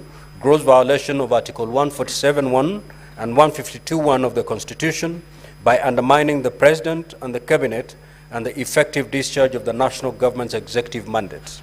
Number 3, gross violation of Article 6(2), 10(2)A, 174, 186(1), 189(1), and the fourth schedule to the Constitution by undermining devolution.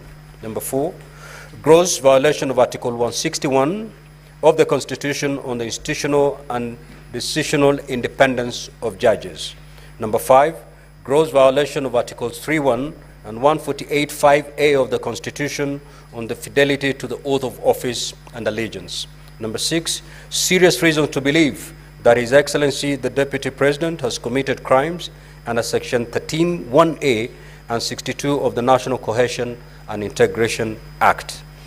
Number 7, serious reason to believe that His Excellency the Deputy President has committed gross economic crimes under Sections 45(1), 46, 47(a)(3) and 48(1) of the Anti-Corruption and Economic Crimes Act, and Sections 2, 3, 4, and 7 of the Proceeds of Crime and Anti-Money Laundering Act. Number 8, serious reasons to believe that His Excellency the Deputy President has committed crimes by continuously misleading members of the public through false, malicious, divisive, and insightful remarks that are contrary to the provisions of Section 132 of the Penal Code and Section 29 of the Leadership and Integrity Act. Number 9, gross misconduct that is incompatible with the high calling and dignified status of the office of the Deputy President and a member of the Cabinet and the National Security Council. His Excellency, the Deputy President has publicly attacked and undermined the work of the National Security Intelligence Service and its officers. Number 10, gross misconduct by openly or publicly insubordinating the President, who is the head of state and government. And number 11, gross misconduct by persistently bullying state and public officers. As I've already indicated, honorable senators, voting shall be done electronically. So at this juncture, I will ask honorable senators to pull your cards out of the delegate unit.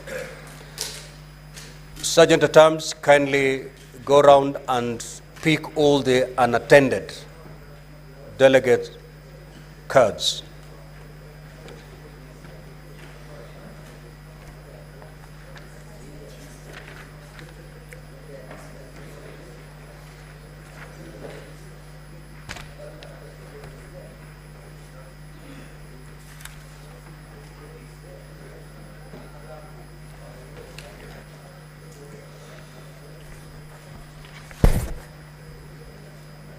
Sergeant at Arms, if you're done collecting the unattended cards, we're good. Now, honorable senators, you may log in back.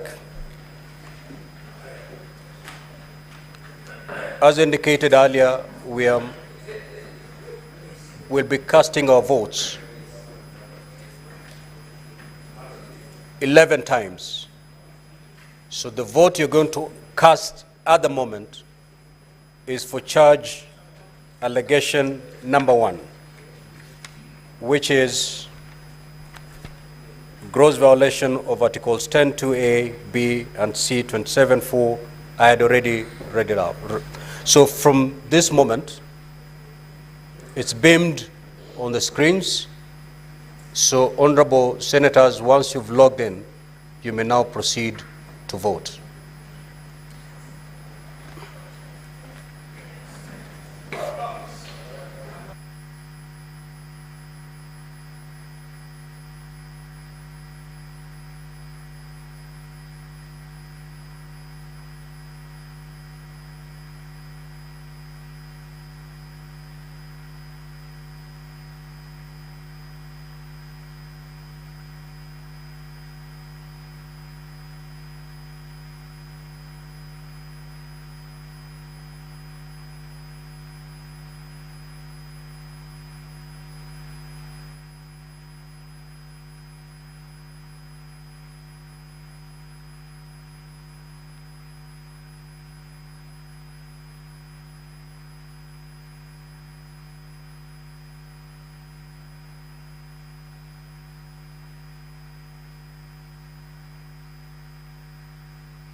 Senator Tabitha Keroche, may you move to dispatch and get some assistance.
We're now going to allegation number 2.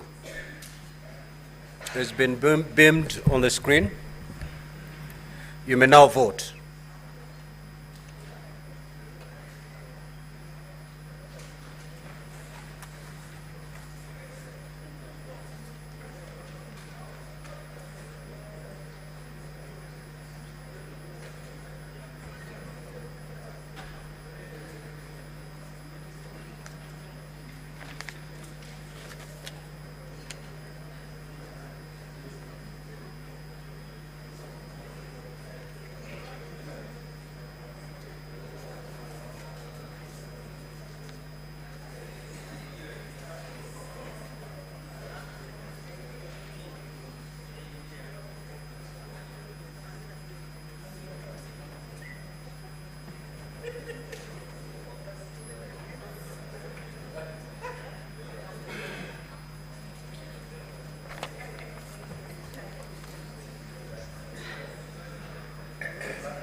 We shall now move to ground number 3, allegation number 3.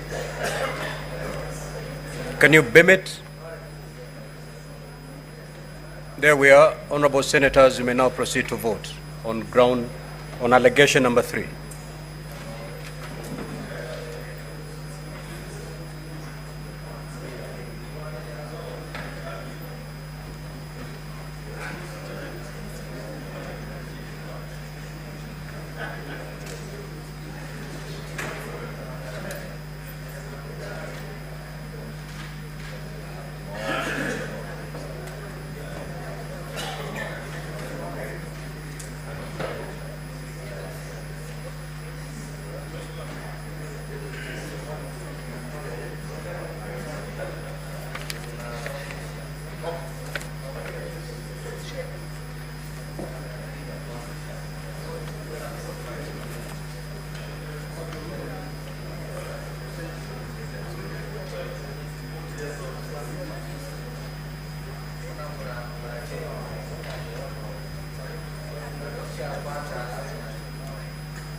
We are now going to allegation number 4. Let it be beamed on the screen. Honorable Senators, you may now proceed to vote on ground number 4.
Honorable Senators, we are now moving to vote on charge number 5.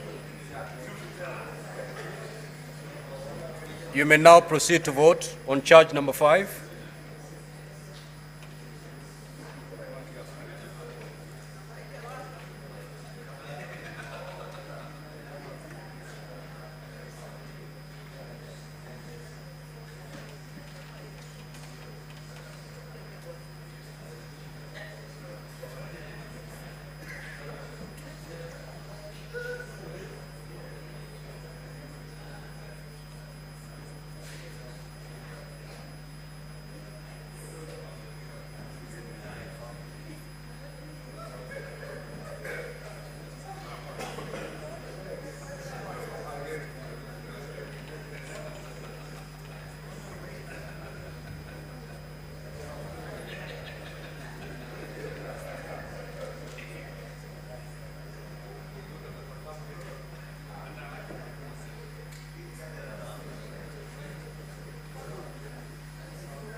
Honorable Senators, we are now moving to allegation number 6.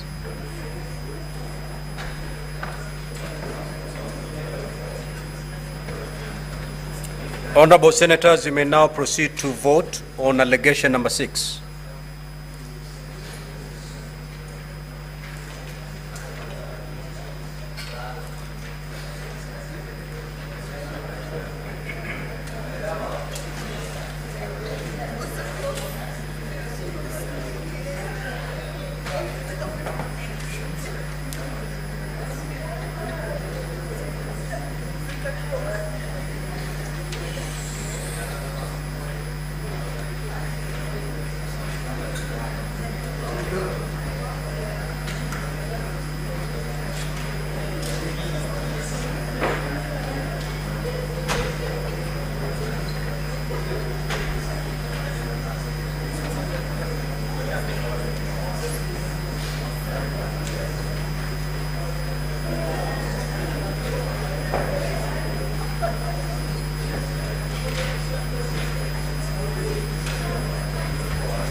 Honorable Senators, we are now going to move to allegation number 7.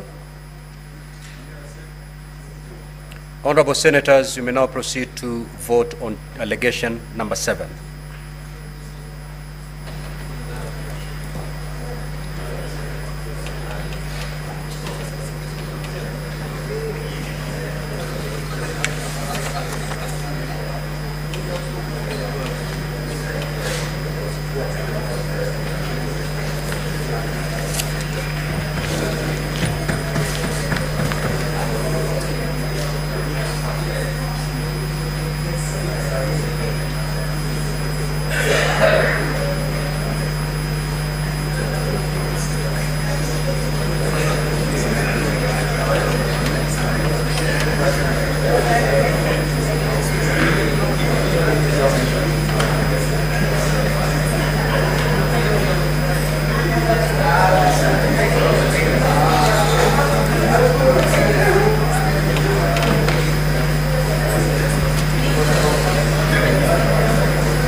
Honorable Senators, we are now moving to ground number 8.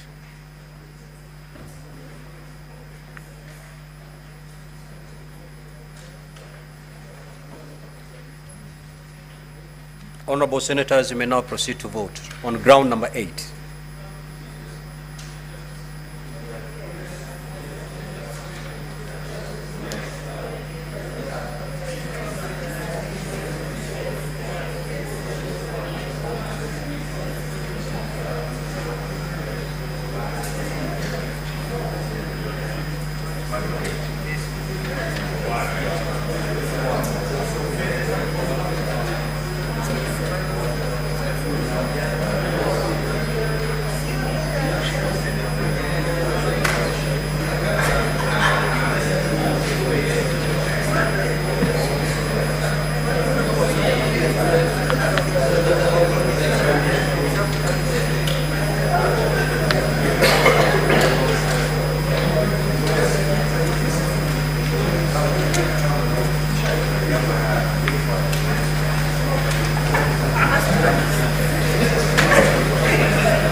Senator Karungo, just come to the dispatch, Senator Karungo, and cast your vote.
Honorable Senators, we're moving to charge number 9. You may proceed to vote.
Honorable Senators, we're moving to charge number 10. You may now proceed to vote.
Senator Boni, proceed to dispatch and cast your vote.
Honorable Senators, we're now moving to the final charge, charge number 11. You may proceed to vote.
Honorable Senator Methu, proceed to dispatch.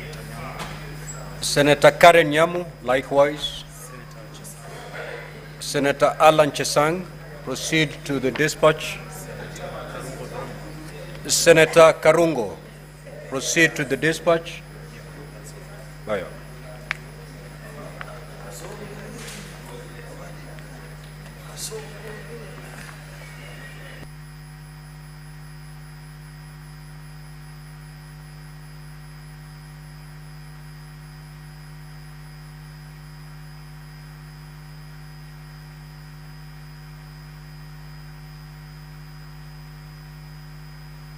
Senator Miraj, proceed to dispatch and cast your vote.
Senator Ojenda, proceed to dispatch.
Order, honorable senators. Senator Okoit Omtata, Senator Bass and Senator Oroba. please take your seats.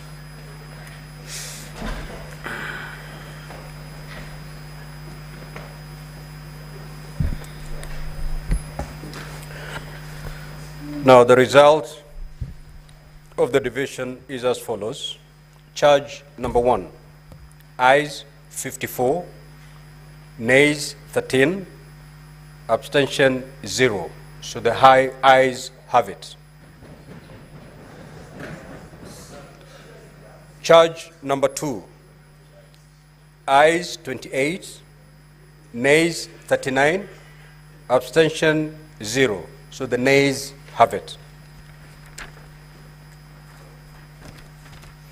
Charge number 3, ayes 19, nays 45, abstention 3. So the nays have it.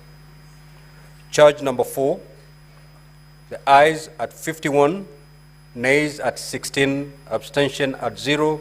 The ayes have it. Charge number 5, ayes 49, nays 16, abstention 2. So the ayes have it. Charge number 6, ayes at 48, nays at 18, abstention 1. So the ayes have it.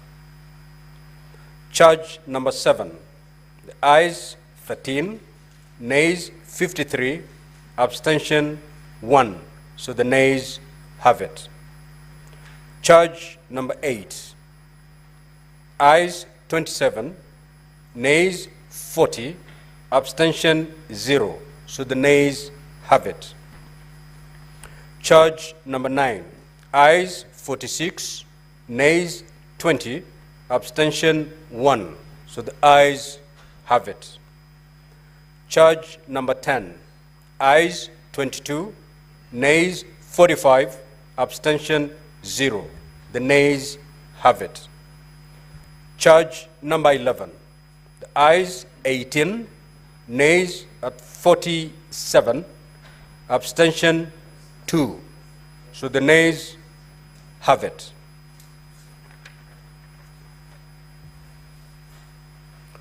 Now, honorable senators, the result of the division indicate that the Senate has upheld the following impeachment grounds. 1, gross violation of Articles 10(2)(a), B, and C, 27(4), 73(1)(a), and 2B, 75(1)(c), and 129(2) of the Constitution, and Article 147(1) as read together with Article 131(2)(c) and D of the Constitution. 4, gross violation, ground number 4, gross violation of Article 161 of the Constitution on the institutional and decisional independence of judges. Ground number 5, gross violation of Articles 3(1) and 148(5)(a) of the Constitution and the fidelity to the oath of office and allegiance. Ground number 6, serious reasons to believe that His Excellency the Deputy President has committed crimes under Sections 13(1)(a) and 62 of the National Cohesion and Integration Act. Ground number 9, gross misconduct that is incompatible with the high calling and dignified status of the office of the Deputy President and a member of the Cabinet and the National Security Council. His Excellency the Deputy President has publicly attacked and undermined work of the National Security Intelligence Service and its officers. Now, honorable senators, pursuant to Article 145(7) and 151(b) and 2 of the Constitution and Standing Order 78(8) of the Senate has resolved to remove from office by impeachment His Excellency Rigathi Gachagua, AGH, the Deputy President of the Republic of Kenya. Accordingly, His Excellency Rigathi Gachagua, AGH, ceases to hold office. I thank you. You may rise, honorable senators.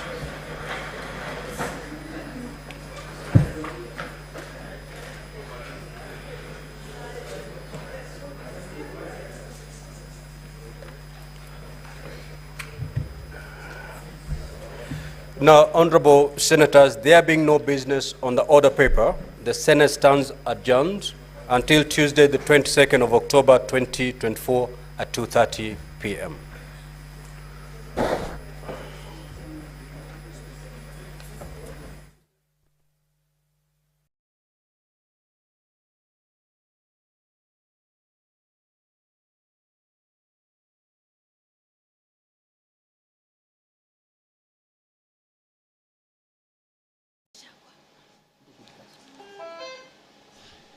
You've been watching the impeachment of Deputy President Rigathi Gachagua, who has been found guilty on 5 charges.